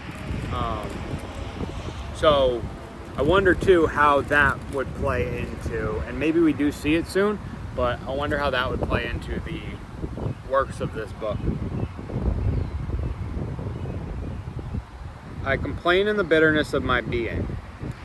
Well, I know how it would play into it, but we don't have it, so I'm not going to surmise, because it doesn't matter, because it's not applicable to this book. But maybe it will be. Am I the sea or a sea monster that you set a guard over me? He's talking to Yahuwah right now. Am I the sea or a sea monster? Am I the Leviathan? Am I the one wreaking havoc? Have I done wrong? When I say my bed does comfort me and my couch does ease my complaint, then you frighten me with dreams and make me afraid with visions, so that my being chooses strangling death rather than my bones. Ugh. See, this is what I was talking about earlier. I just want to lay up. You know what I mean?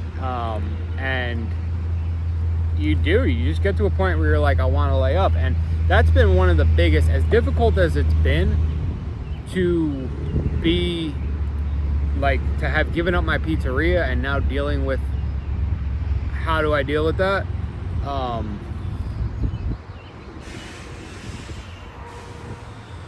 My bed does comfort me and my couch does ease my complaint.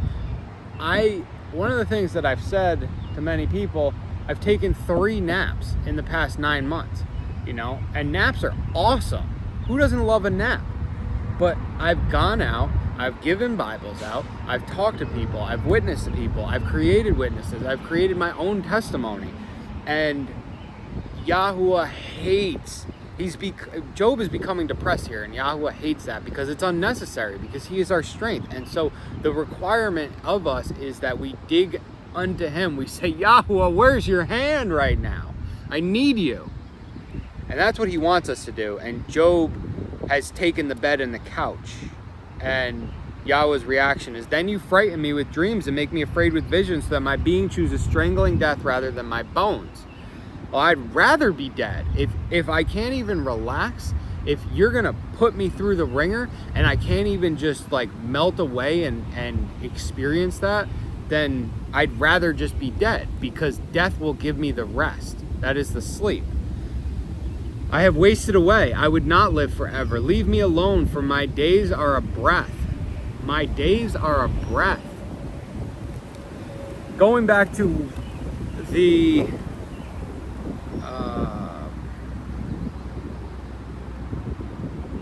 remember that my life is a breath. My days are a breath.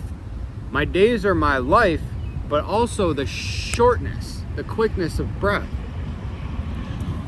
And quicken is a King James made alive. It's an old English word for make alive. I would not live forever. Leave me alone, for my days are a breath. He's done. I have wasted away. I would not live forever. He doesn't think there's coming back from this. He doesn't see why there would be redemption in this great loss. What is man, that you should make him great, that you should set your heart on him, that you should visit him every morning, trying him every moment? Who are we? You know, what is man that you should make him great? And this whole 17, 18, that you should make him great, that you should set your heart on him, that you should visit him every morning, trying him every moment. So there's an admission that the trying is what makes you great, but why do you persist to men like this? And why is this the means that you do it? Why is it that you need this to be done?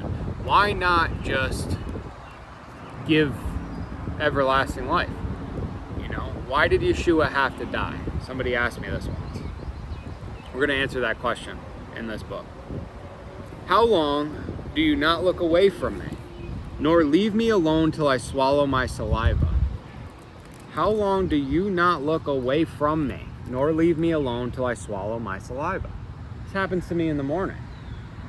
Like, I will get up, like, there's days where I will wake up and I will be forced to pray before I can get that ick out of my mouth. And how long do you not look away from me? It's this intense staring. Why am I being put through this boot camp, Yahweh? I don't know. There's some reason at some point in my life, before I wake up, like before I do anything else, I am going to be faced with a Yahuwah or not Yahuwah path. And he wants to make sure that every day when I wake up, Yahuwah is the path. And, well, that is the answer to this question, but Job does not know it yet. I'm not talking to Job, and so maybe at some point, that was a rhetorical question by Job, but a lot of this is kind of rhetorical, and this is literal, you know? Or leave me alone till I swallow my saliva. Ugh. Like just that, like, imagine somebody staring at you. Like, but all day, and it's the power of God behind it. It's not just some dude in the park. It's not just, you know, your mom, your daughter, your wife, like somebody who has expectancy of you, but no like authority over you. And that's what makes this really so scary, is the power and the authority of Elohim, you know? Have I sinned? What have I done to you, O watcher of men? Watcher of men, why have you sent me as your target so that I am a burden to you? Hey, I think your gas cap's open.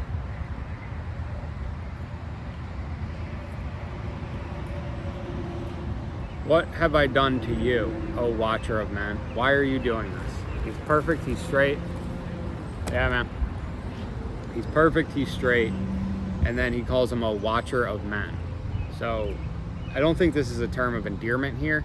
I think that this is an accusation. O watcher of men. Why have you set me as your target so that I am a burden to you?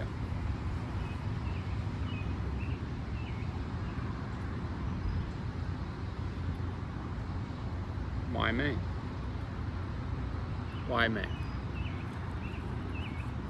I'm so pulling for Job right now. I want there to be this great underdog story of Job coming up and having this great strength at the end of this. And why do you not pardon my transgression and take away my crookedness? For now I lie down in the dust, and you shall seek me, but I am not. Why do you not pardon my transgression and take away my crookedness? Yahweh, I thought you were forgiven. So the expectation is that you be blessed if you guard the laws. Now we've got a man like Job who's guarding the laws. He's doing everything right. He is being,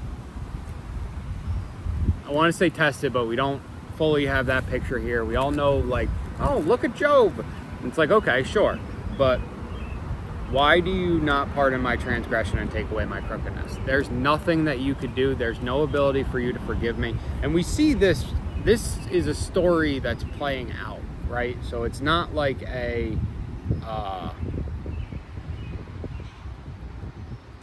not like a step-by-step thing. This whole story, this whole book is conversation among friends. You know, so this is the postulation of wrestling with Yah, right? Like, so this is, I mean, in Genesis 32, Israel physically wrestles with Yah, and we see in 32:24, and Jacob was left alone, and a man wrestled with him until the breaking of day.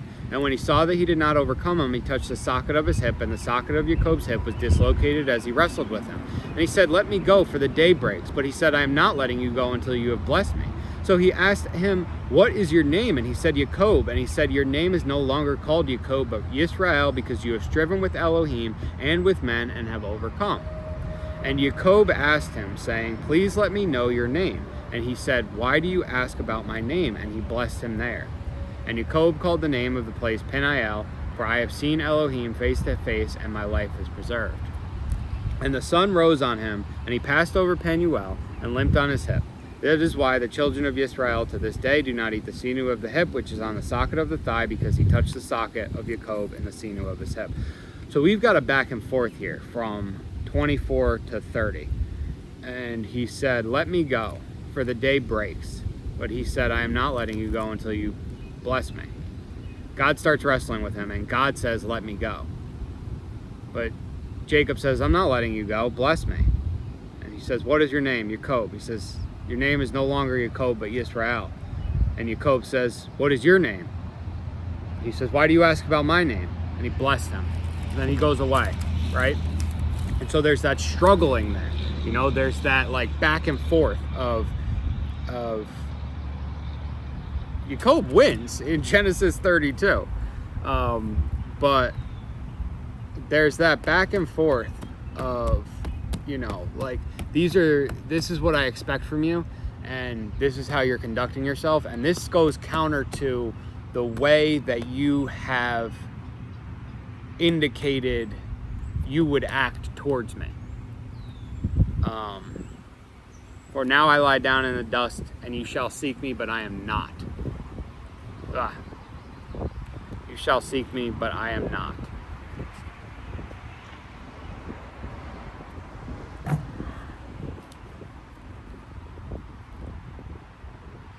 I'm not willing. God ever ask you to do something and you're like, man, fuck this, fuck that, fuck all that shit. Like, I have no intention of doing anything for you, you know? And, man, Ezekiel goes through some stuff. And the difference is, on the surface at least, that Ezekiel is told that he's going to go through some stuff. And Job is like, why? Where is this coming from? Like, there's no pretext for this. Job's out here one day sacrificing some animals, and then all of a sudden, like and then we have Elohim and Satan, and then all of a sudden, and the day came to be when his sons and daughters were eating and drinking wine in the house of their brother, the firstborn. And a messenger came to Job and said, bam, oxen, sheep, camel, sons and daughters. You know, like all this stuff befalls him out of nowhere. No context, no lead up, no, none of that. I'm going to take a leak. And because we've done that, now we gotta pray again. Father Yahuwah, make my words your words, and let me speak nothing that you don't desire the people to hear. In Yeshua name, you're awesome.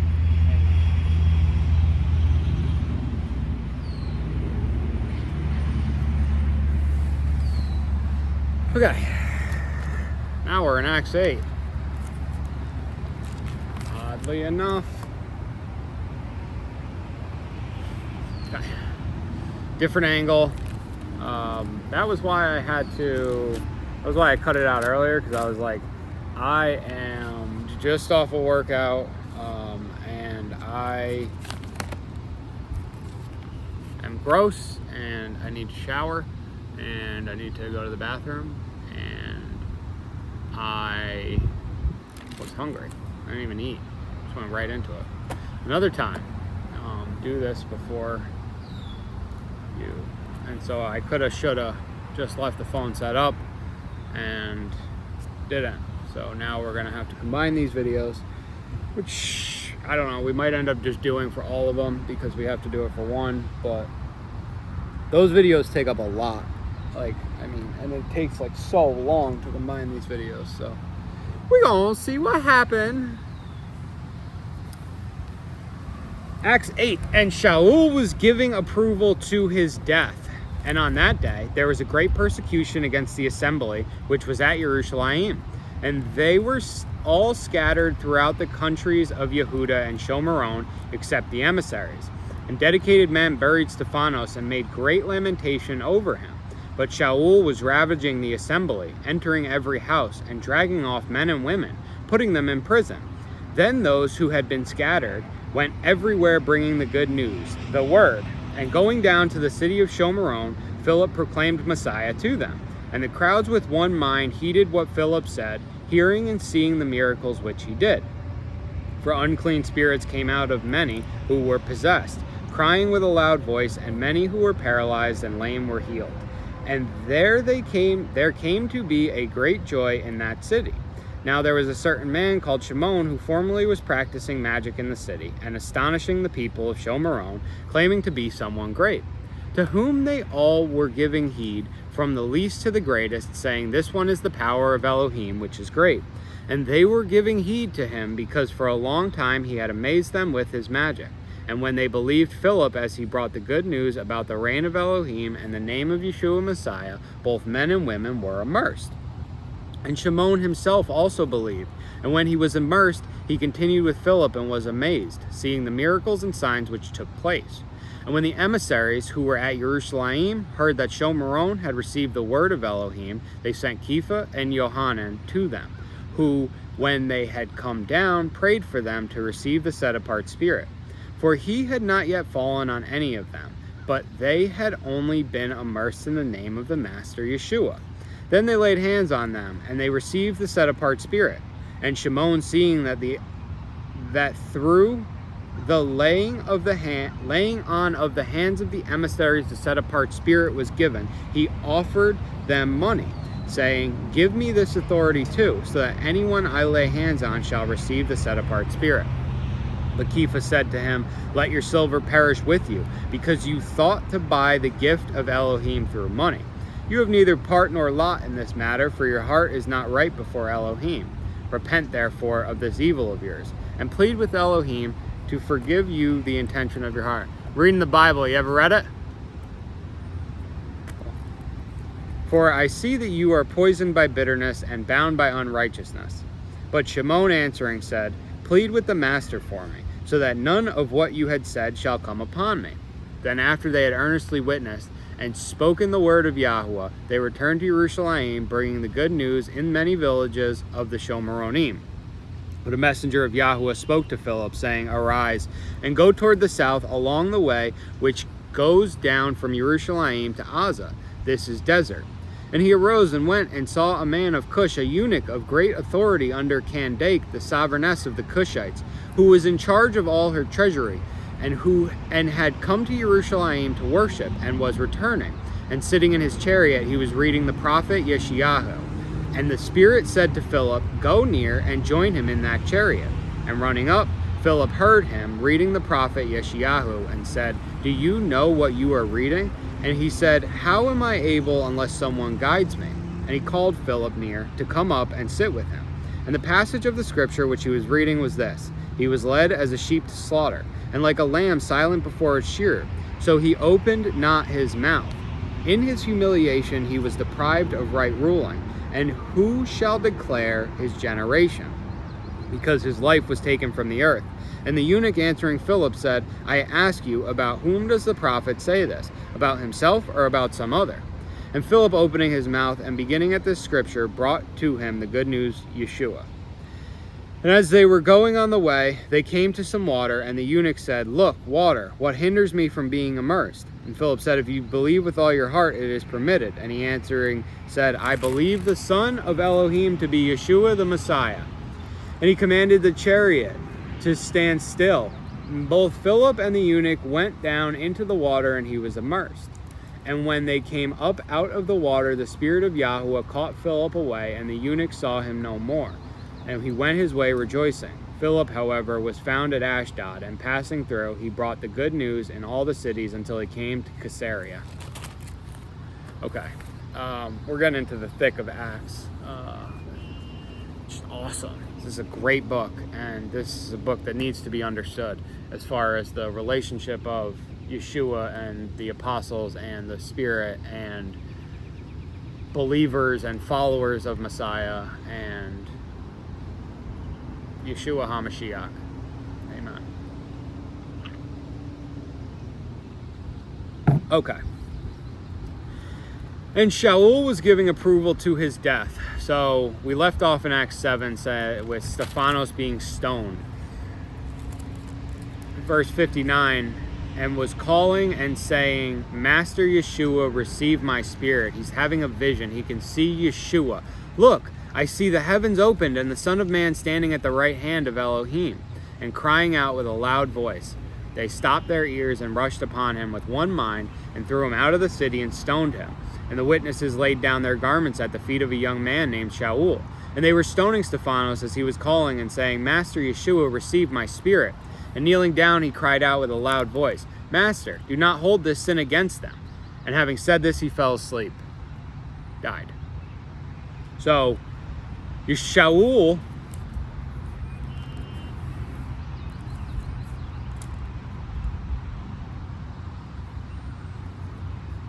at the feet of a young man named Shaul in verse 58. And Shaul was giving approval to his death. And on that day there was a great persecution against the assembly, which was at Jerusalem, and they were all scattered throughout the countries of Yehuda and Shomeron, except the emissaries.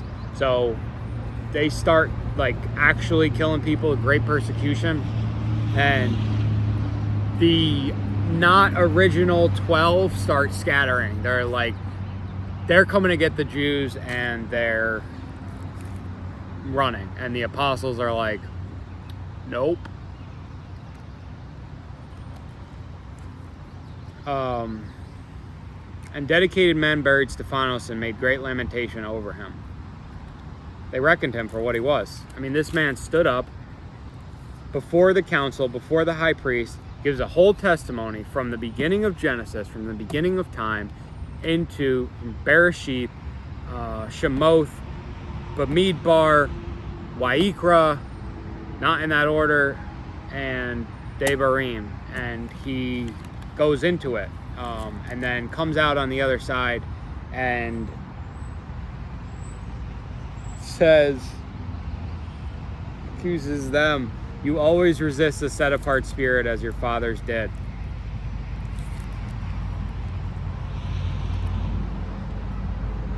Which of the prophets did your fathers not persecute? And they killed those who before announced the coming of the righteous one, of whom you now have become the betrayers and murderers, who received the Torah as it was ordained by messengers, but did not watch over it.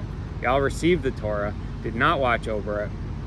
And hearing this, they were cut to the hearts, but gnashed the teeth at him. But he, being filled with the set-apart spirit, looked steadily into the heaven and saw the esteem of Elohim and Yeshua standing at the right hand of Elohim.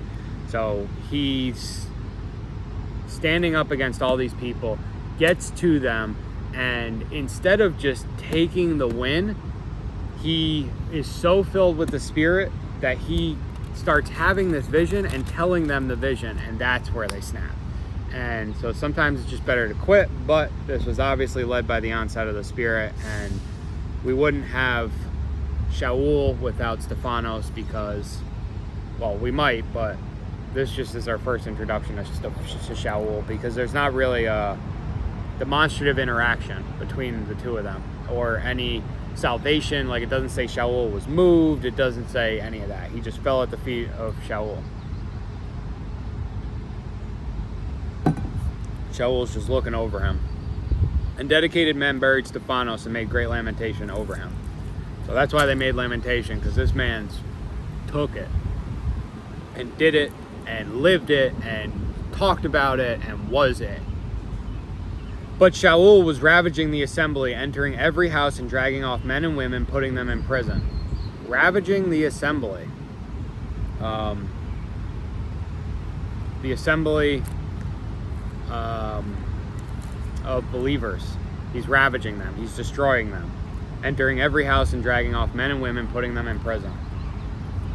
Then those who had been scattered went everywhere bringing the good news, the word. Okay, I want to look, verse 35, and Philip opening his mouth and beginning at this scripture brought to him the good news, Yeshua. Yeshua is the word, in the beginning was the word, and the word was with God, and the word was God. 5:42, and daily in the set apart place and in every house they did not cease teaching and bringing the good news, Yeshua the Messiah. This is written with a colon, and that is a statement.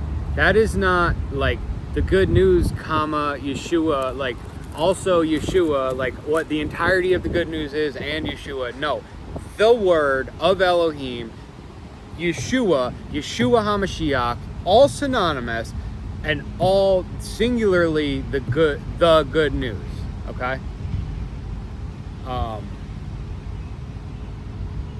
That needs to be made hay of. And so the assembly, those scattered, start talking. They're like, yo, not only are we like, not only do we believe this, but now they're coming to kill us, they're putting us in prison, like all the things that, like, we're being heavily persecuted, and so y'all got to get up on this. And we were talking a little bit the other day about counterculture, and so the counterculture of this time, like this was almost like taboo and cool, you know what I mean? Like imagine today, like even, I mean, look at they don't arrest the Palestine ralliers, but like, in the way that, like, there's this element of danger, right? When you're a part of something that revolutionary and you truly believe in it, but even if you don't believe in it and you're just looking for something to do, well, what better cause to fight for, than the possibility of Elohim, Gamliel.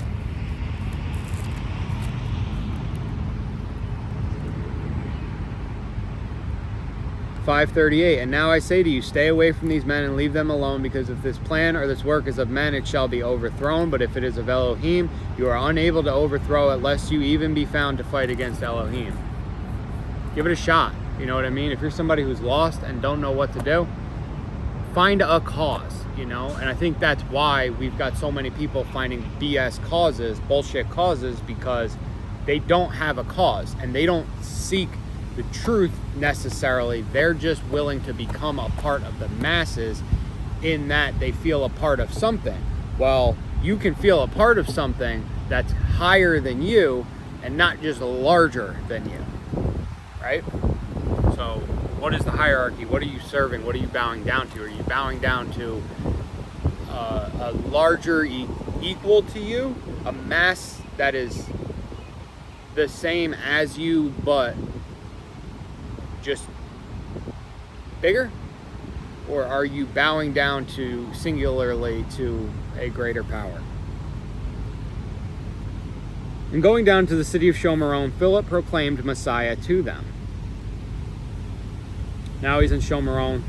This was in Yerushalayim, where Stephanos is stoned.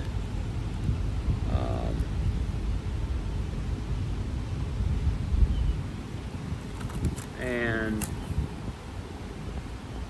Philip's going to Shomeron to proclaim Messiah to them, and the crowds with one mind, again, we've got with one mind, heeded what Philip said, hearing and seeing the miracles which he did. So they come and they're together and they're just like, they're moved by the Spirit. They are all in one unit listening, because it is the Spirit of truth, and they know it and they recognize it and they cannot resist it. Okay. Verse 7, "For unclean spirits came out of many who were possessed, crying with a loud voice, and many who were paralyzed and lame were healed." There's lowercase spirits. We saw that also in Job just earlier. A lowercase spirit, my spirit, Not necessarily an unclean spirit, but the spirit of spirits within is in the person. And to be fully in the set-apart spirit is set-apartness. And the ultimate goal of Yeshua, and where I'm at right now, I'm questioning whether, because if Yeshua was perfect and full of the set-apart spirit, and then we're made perfect by him and forgiven of our sins, are we then perfected? But can we be perfect? Because that would be a full perfection in walking in the spirit, which is impossible. And so their healing more came out of many who were possessed, crying with a loud voice. Many who were paralyzed and lame were healed. You know, I mean, the crying out, the legion pointing at him in the temple and screaming, and you know, we've all heard. There was the Asbury revival. Look up Asbury revival exorcism or demon cast out. That is real.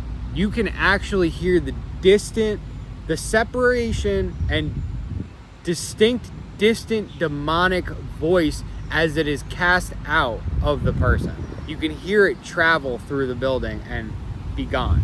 And that is what's happening here. Asbury revival exorcism.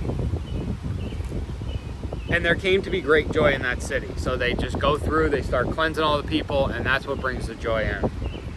Now there was a certain man called Shimon, who formerly was practicing magic in the city and astonishing the people of Shomeron, claiming to be someone great, to whom they all were giving heed, from the least to the greatest, saying, "This one is the power of Elohim, which is great." So there's a guy named Shimon who's practicing magic, divination, spiriting. We know from Deuteronomy 18 that that's some BS, which Stephanos had just given testimony of Deuteronomy 18, but I don't know that all of these were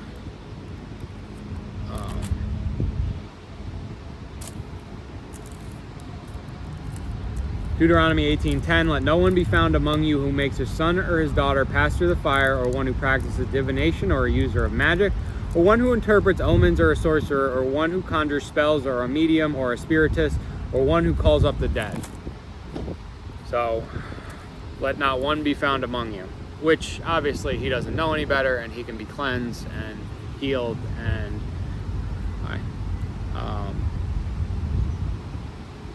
but the people are deceived, thinking this is the power of Elohim, which is great, but they don't understand that they're being deceived here. So. And they were giving heed to him, because for a long time he had amazed them with magic. And when they believed Philip, as he brought the good news about the reign of Elohim and the name of Yeshua Messiah, both men and women were immersed. The wind starting to pick up here. The Spirit's moving. So they bow down to this guy. They think that he's cool. And when they believed Philip, as he brought the good news about the reign of Elohim and the name of Yeshua Messiah, both men and women were immersed. So this guy, Shimon, is drawing a crowd, like imagine a David Blaine or a Houdini. He's got this crowd. Yeah, I just called out David Blaine. Praise Yahweh. Got this crowd of, can do whatever, and thinking this man's awesome. And then Philip comes by doing the works of Messiah, and people are like, one greater than he? And Shimon himself also believes. So that even this guy knows he's a fraud. This guy knows that his power is not from... How's it going? Reading the Bible. You ever read it? I'm sorry. I'm reading the Bible. You ever read it? All the time. Have you? Doesn't want to read it again, though. And Shimon himself also believed, knows he's a fraud, and when he was immersed, he continued with Philip and was amazed, seeing the miracles and signs which took place. So,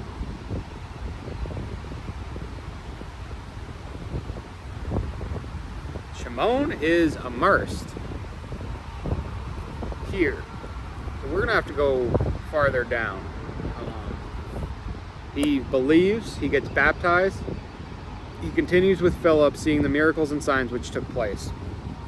He's being a witness. And when the emissaries who were at Jerusalem heard that Shomeron had received the word of Elohim, they sent Kepha and Yohanan to them, who, when they had come down, prayed for them to receive the Spirit, the set-apart Spirit.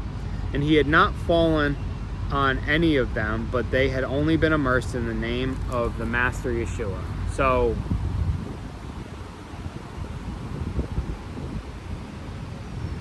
Peter and John now are going to Shomeron from Yerushalayim. Philip's been here baptizing people. And even though Philip, who has the set apart spirit, right? Philip is a part of the apostles. There's no other Philip that's given here. Philip is the fifth one listed in Acts 1:13. We don't have another Philip here, do we? There's not another one that comes into play.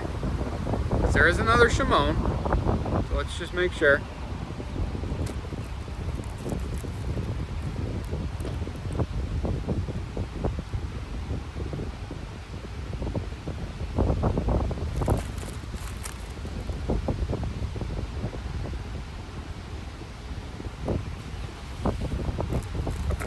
So there's not. So we've got the Philip, the set apart spirit Philip, okay? The apostle Philip. Now, when they had come down, prayed for them to receive the set apart spirit. These men who are immersed do not yet have the set apart spirit. Let's see.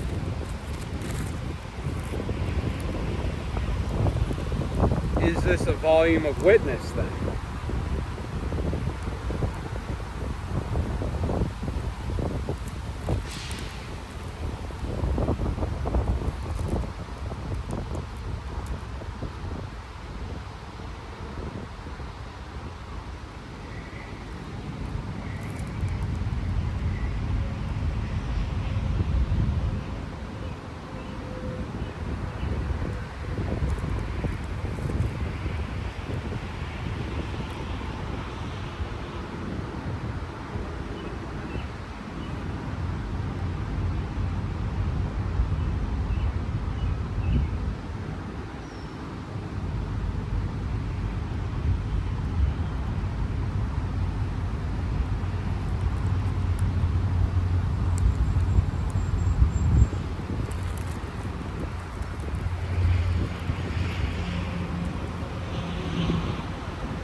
So there's another Philip in 6. So this could be this Philip.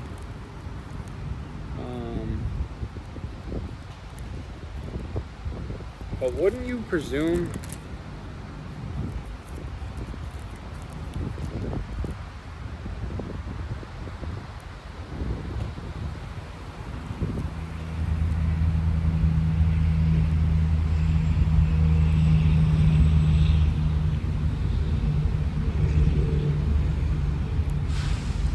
so we don't actually know whether this is the original Apostle Philip or this is Acts 6 Philip. But we're going to keep reading.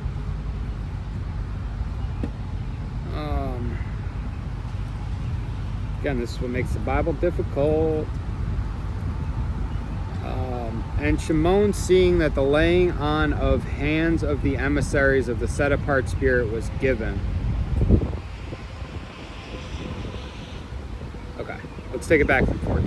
And when the emissaries who were at Jerusalem heard that Shomeron had received the word of Elohim, they sent Kepha and Yohanan to them, who, when they had come down, prayed for them to receive the set-apart spirit. For he had not yet fallen on any of them, but they had only been immersed in the name of the Master Yeshua. They're baptized, but they don't yet have the Spirit. And they're baptized in their belief. And then they laid hands on them, and they received the set-apart Spirit. So Philip's baptizing them, but he's not giving them the Spirit. And Shimon, seeing that the laying on of hands of the emissaries, that through the laying on of the hands of the emissaries, the set-apart spirit was given, he offered them money, saying, give me this authority too, so that anyone I lay hands on shall receive the set-apart spirit. But Kepha said to him, let your silver perish with you, because you thought to buy the gift of Elohim through money. You have neither part nor lot in this matter, for your heart is not right before Elohim. Repent, therefore, of this evil of yours, and plead with Elohim to forgive you the intention of your heart. So this Shimon magician guy is trying to get the set-apart spirit with money, instead of just asking them to put their hands on him and give him the spirit.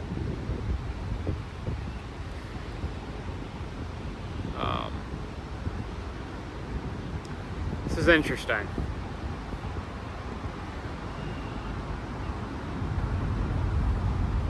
Doesn't answer my question, which is, why are they being immersed and not receiving the Spirit?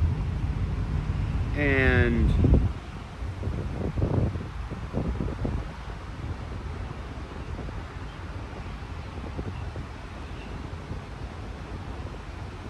seeing that through the laying on of the hands of the emissaries, the set-apart spirit was given, he offered them money. So Peter and John are touching people and giving them the Spirit.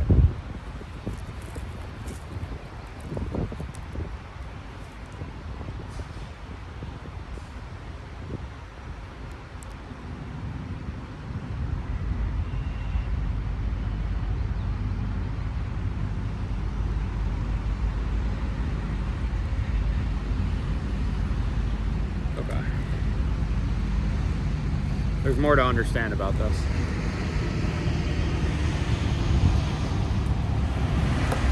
Here. Ants.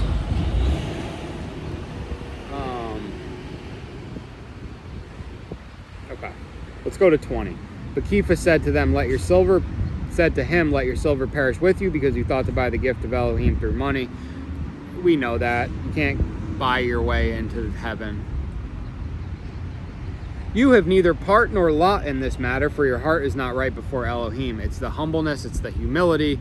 There's certain things that Yahuwah wants from you. It ain't money, it ain't worldly possessions. It is literally your heart, and your soul, and your desire to be one with him and be forgiven for your sins, which is why Yeshua came to die in the first place.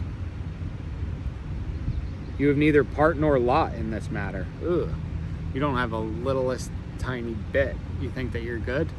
You have no desire. You have no true desire to do this except to do greater wonders to draw a larger crowd than you had before. Look, I'm making $1,000 a crowd here. I'll give you $1,000, and that way I can go lay hands on some people and make 10,000. You know.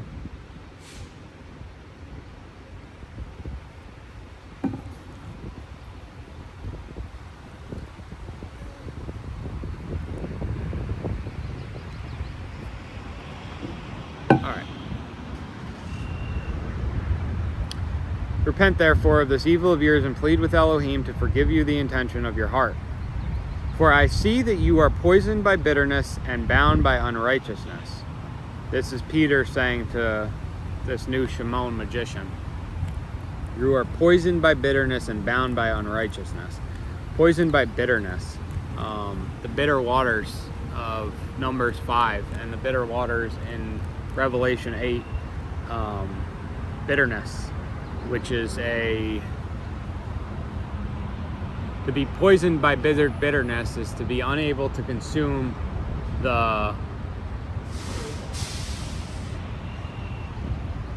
despair. He is doing this as a matter of whoring, not as a matter of righteousness. And we see that, and you are bound by unrighteousness. You're bound by unrighteousness. You have the bindings. I think that there was something in Job.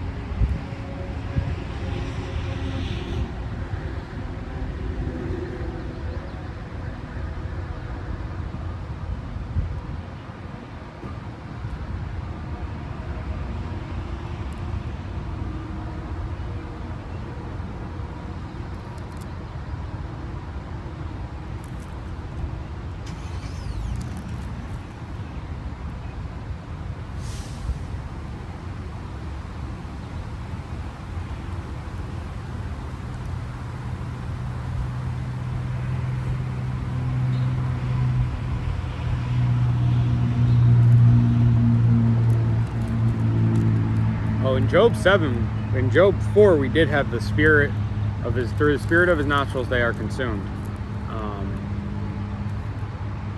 We'll talk about that more as we go through Job. But I was looking, there was for he bruises but he binds up, he smites but his hand heals. Bound by unrighteousness. That, like, you're cuffed to it, you're bound to it. You can't escape it. But Shimon answering said, plead with the master for me, so that none of what you had said shall come upon me. That's the last interaction that we have with this Shimon for right now. And we don't know what the outcome is. Plead with the master for me, so that none of what you said shall come upon me. So he believes wholeheartedly in the requirements to be a follower of Yeshua, and the punishment of not doing it. The works that shall, the death that shall befall him, should he not be given the set apart spirit. All right, verse 25. We have a scene change. Okay, so a messenger of Yahweh spoke to Philip. So this Philip here is getting conversations with a messenger. This Philip is not a weak man under Yahweh. This Philip has some authority here. And I would also presume that in the stoning of Stephanos, this Philip from chapter 6 is also killed.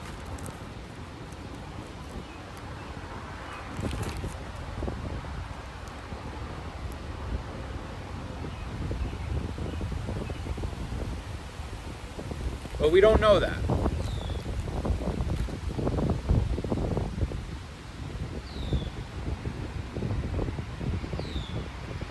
Yeah. Okay. Okay.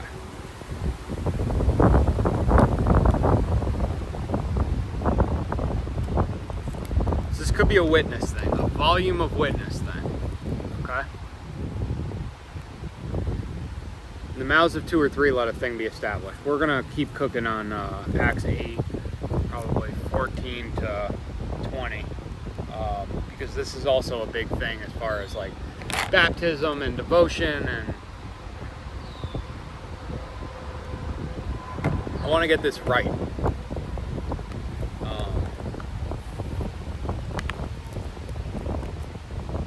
I want the word to be spoken. Then after they had earnestly witnessed and spoken the word of Yahuwah, they returned to Jerusalem, bringing the good news in many villages of the Shomeronim. Okay, so they returned to Jerusalem, they did their work in Shomeron, and good news was spread. But a messenger of Yahuwah spoke to Philip, saying, "Arise, and go toward the south along the way which goes down from Jerusalem to Gaza. This is desert."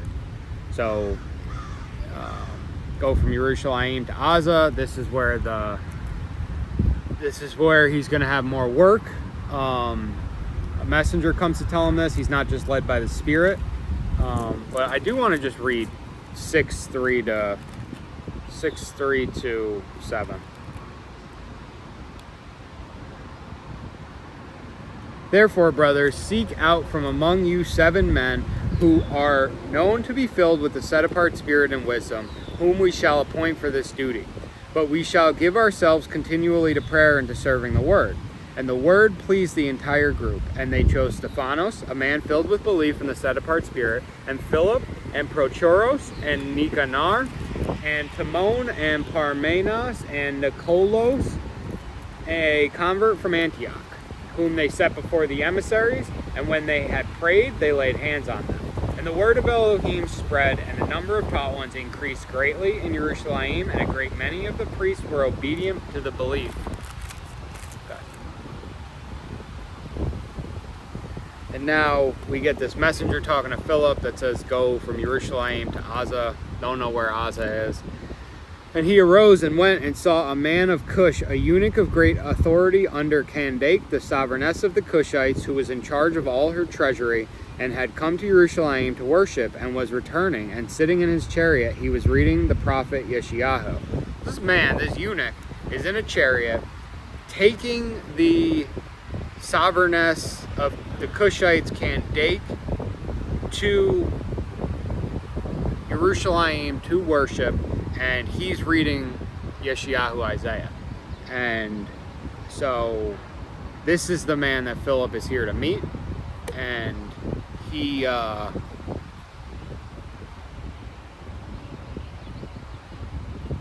basically her driver. And again, we see this eunuch thing, that they just like put eunuchs like in charge of, they don't trust anybody but eunuchs. Like they just, it's a weird.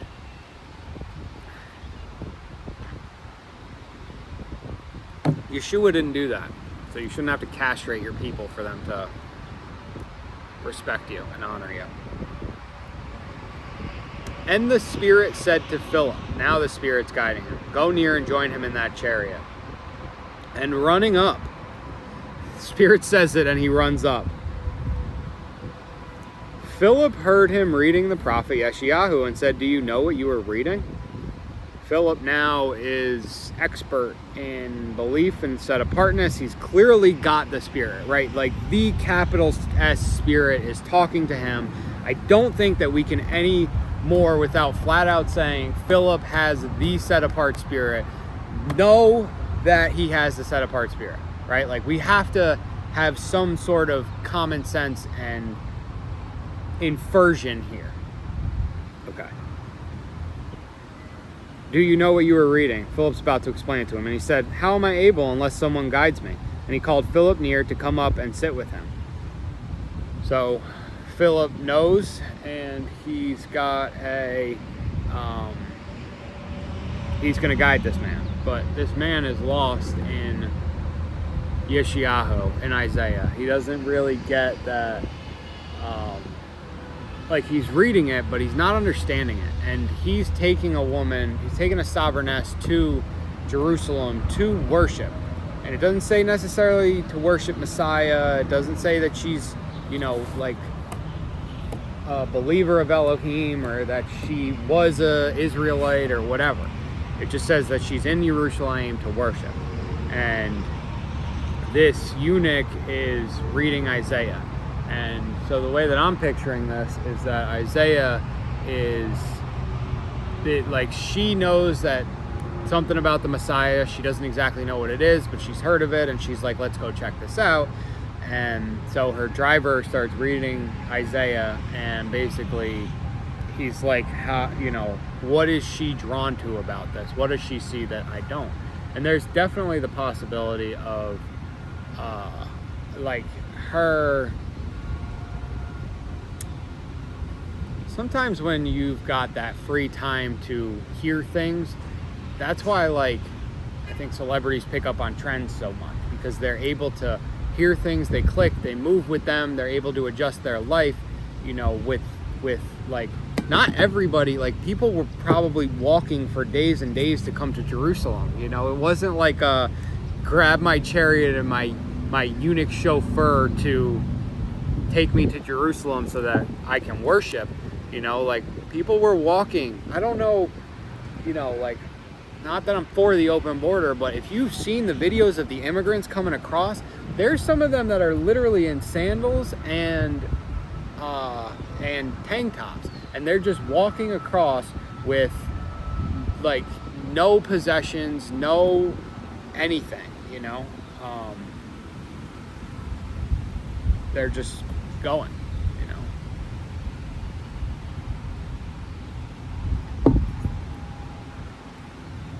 They just up and leave what they have for the promise of the promised land.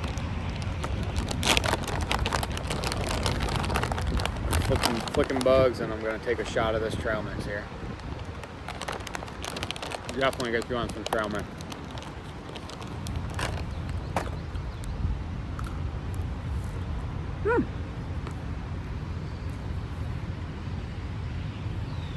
How am I able unless someone guides me?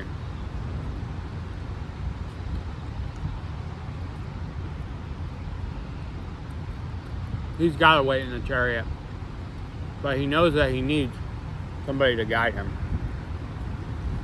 in order to understand. So he's not going to just get out and say to the people here, hey, what's going on? What does this mean? And not everybody knew. I mean, we're talking about Philip didn't give the set apart spirit to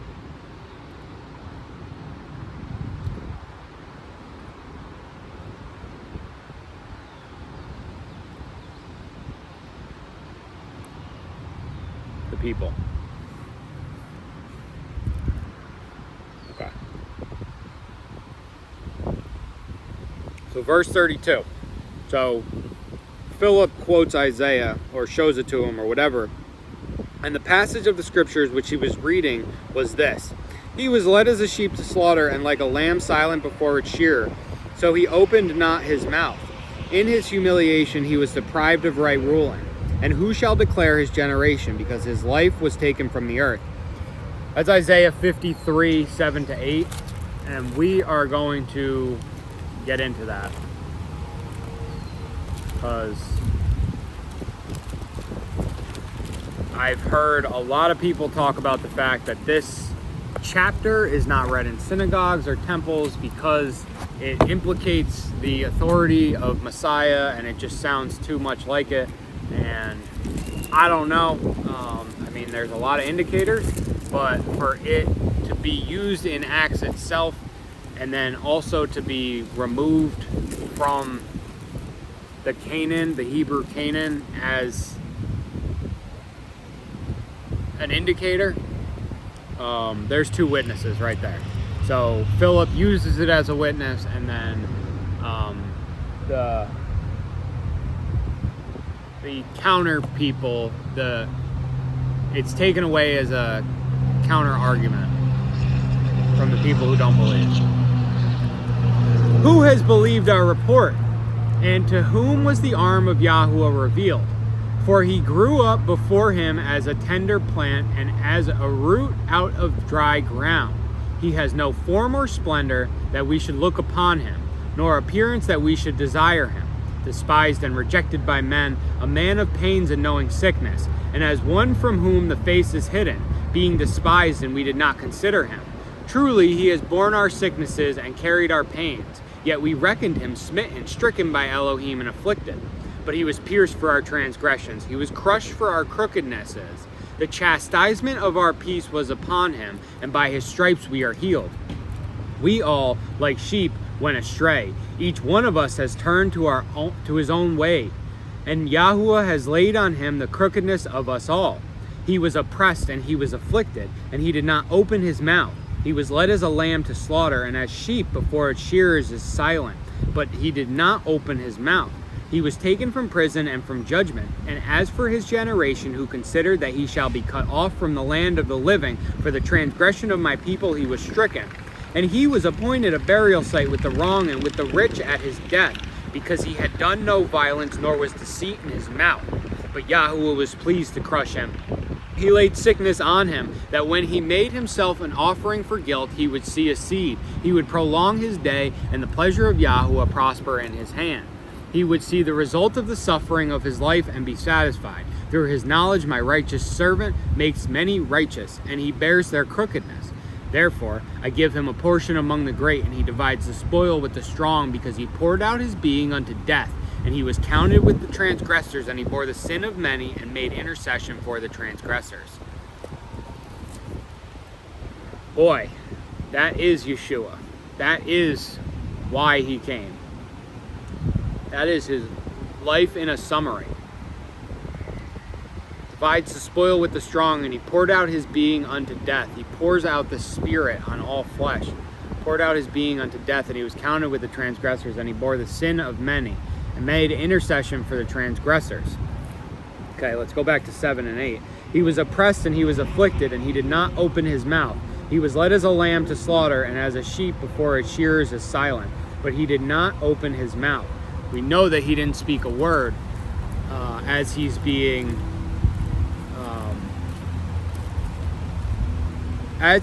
crucified. He is not making a case against why he should be crucified. He's silent. We know he's the lamb to be slaughtered, the Passover lamb. He was oppressed and he was afflicted. Yeah, he was persecuted. He was hung on the stake, and he did not open his mouth. He was led as a lamb to slaughter, and as a sheep before its shearers is silent, but he did not open his mouth. Again, two witnesses. He was taken from prison and from judgment. They held him for a short time, but they held him, and from judgment. And as his generation, who considered that he shall be cut off, and as for his generation, who considered that he shall be cut off from the land of the living? For the transgression of my people he was stricken. Who considered that he shall be cut off from the land of the living?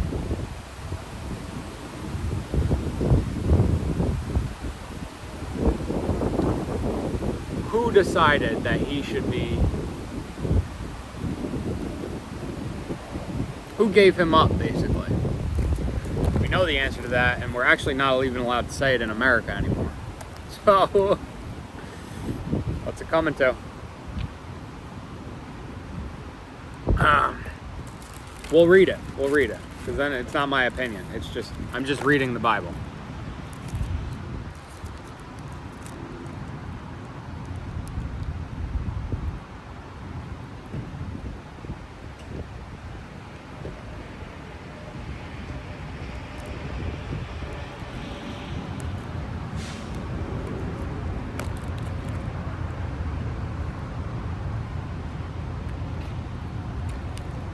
The Yehudim, John 19:7, the Yehudim answered him, we have a law, and according to our law, he ought to die, for he has made himself the son of Elohim. John said it, not me. Okay, and now Philip's going to explain to the eunuch. He's reading this passage, and Philip's going to explain to him all that this talks And the eunuch answering Philip said, I ask you, about whom does the prophet say this? About himself or about some other? And Philip, opening his mouth and beginning at this scripture, brought to him the good news, Yeshua. So he doesn't know who the he's and his and him are in Isaiah. And I can imagine how complicated these prophets would have been without having the full picture, because Isaiah is writing all this down, and you've got, like, now we've got the capitalization, now we know, we understand, we've got this repeated in Isaiah, and it's like clearly indicated here. Acts 8, like, Philip goes into it. It's even said, opening his mouth and beginning at this scripture brought him the good news, Yeshua. So he tells him Yeshua is the one spoken of in Isaiah 53. And that is that actually might be the only time it's stated outright like that, as, like, obviously, to his right hand. So we do have some other, like, prophecies given in Acts, but that's the end of it. He doesn't explain it here. He just says, this eunuch has a question about these two verses, and Philip says, let me tell you about Yeshua. I just explained it to you. We read a gospel. We'll read the other gospels, but in his humiliation, he was deprived of right ruling, and who shall declare his generation? He's done wrong upon, we saw about the Yehudim, and even Pontius Pilate doesn't want to kill him. Verse 36, and as they were going on the way, they came to some water. Anything more? Yeshua was wrongly crucified.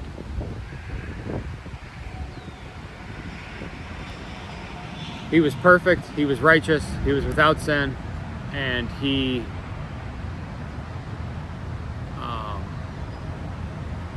was still crucified. And this guy's got his hood open. I don't know if he needs help with something, or he's letting his car cool off, or what.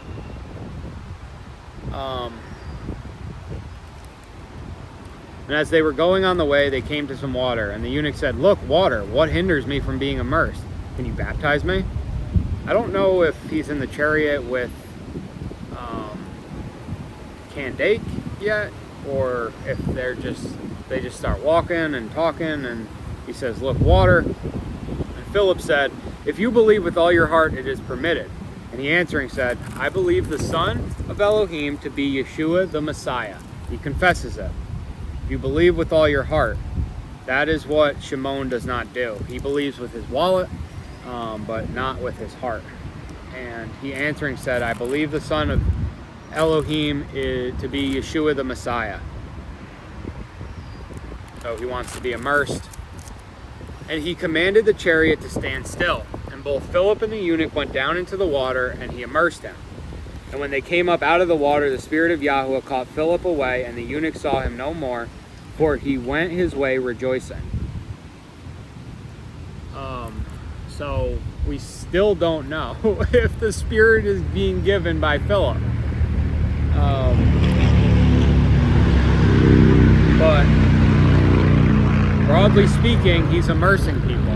And I don't particularly understand what the point of the immersion would be if not to receive the Spirit, because in John 3, Yeshua answered, truly, truly, I say to you, unless one is born of water and the Spirit, he is unable to enter the reign of Elohim. That which has been born of the flesh is flesh, and that which has been born of the Spirit is spirit. Do not marvel that I said to you, you have been born from above.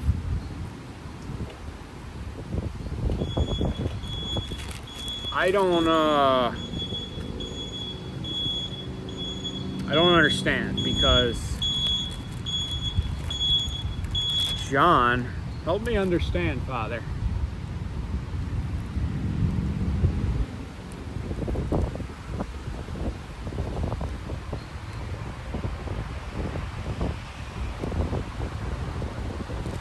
It also says that John baptized in water, and Yeshua baptized in the set-apart Spirit?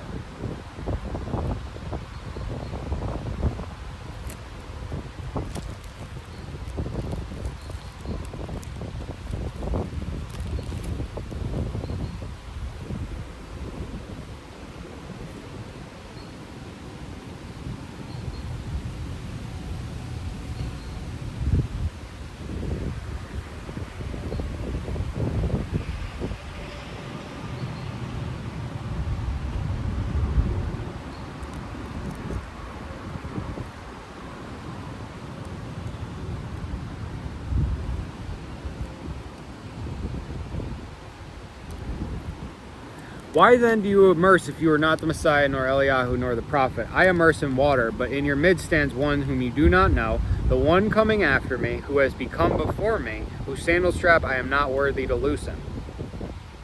This took place in Bethania beyond the Jordan, where Yohanan was immersing. On the next day, Yohanan saw Yeshua coming toward him and said, "See the Lamb of Elohim, who takes away the sin of the world." The Lamb. Even more witness to Isaiah 53, 7-8. And when they came up out of the water, the Spirit of Yahuwah caught Philip away, and the eunuch saw him no more, for he went his way rejoicing. Philip, however, was found at Ashdod, and passing through, he brought the good news in all the cities until he came to Caesarea. Deliver the good news, which is Yeshua.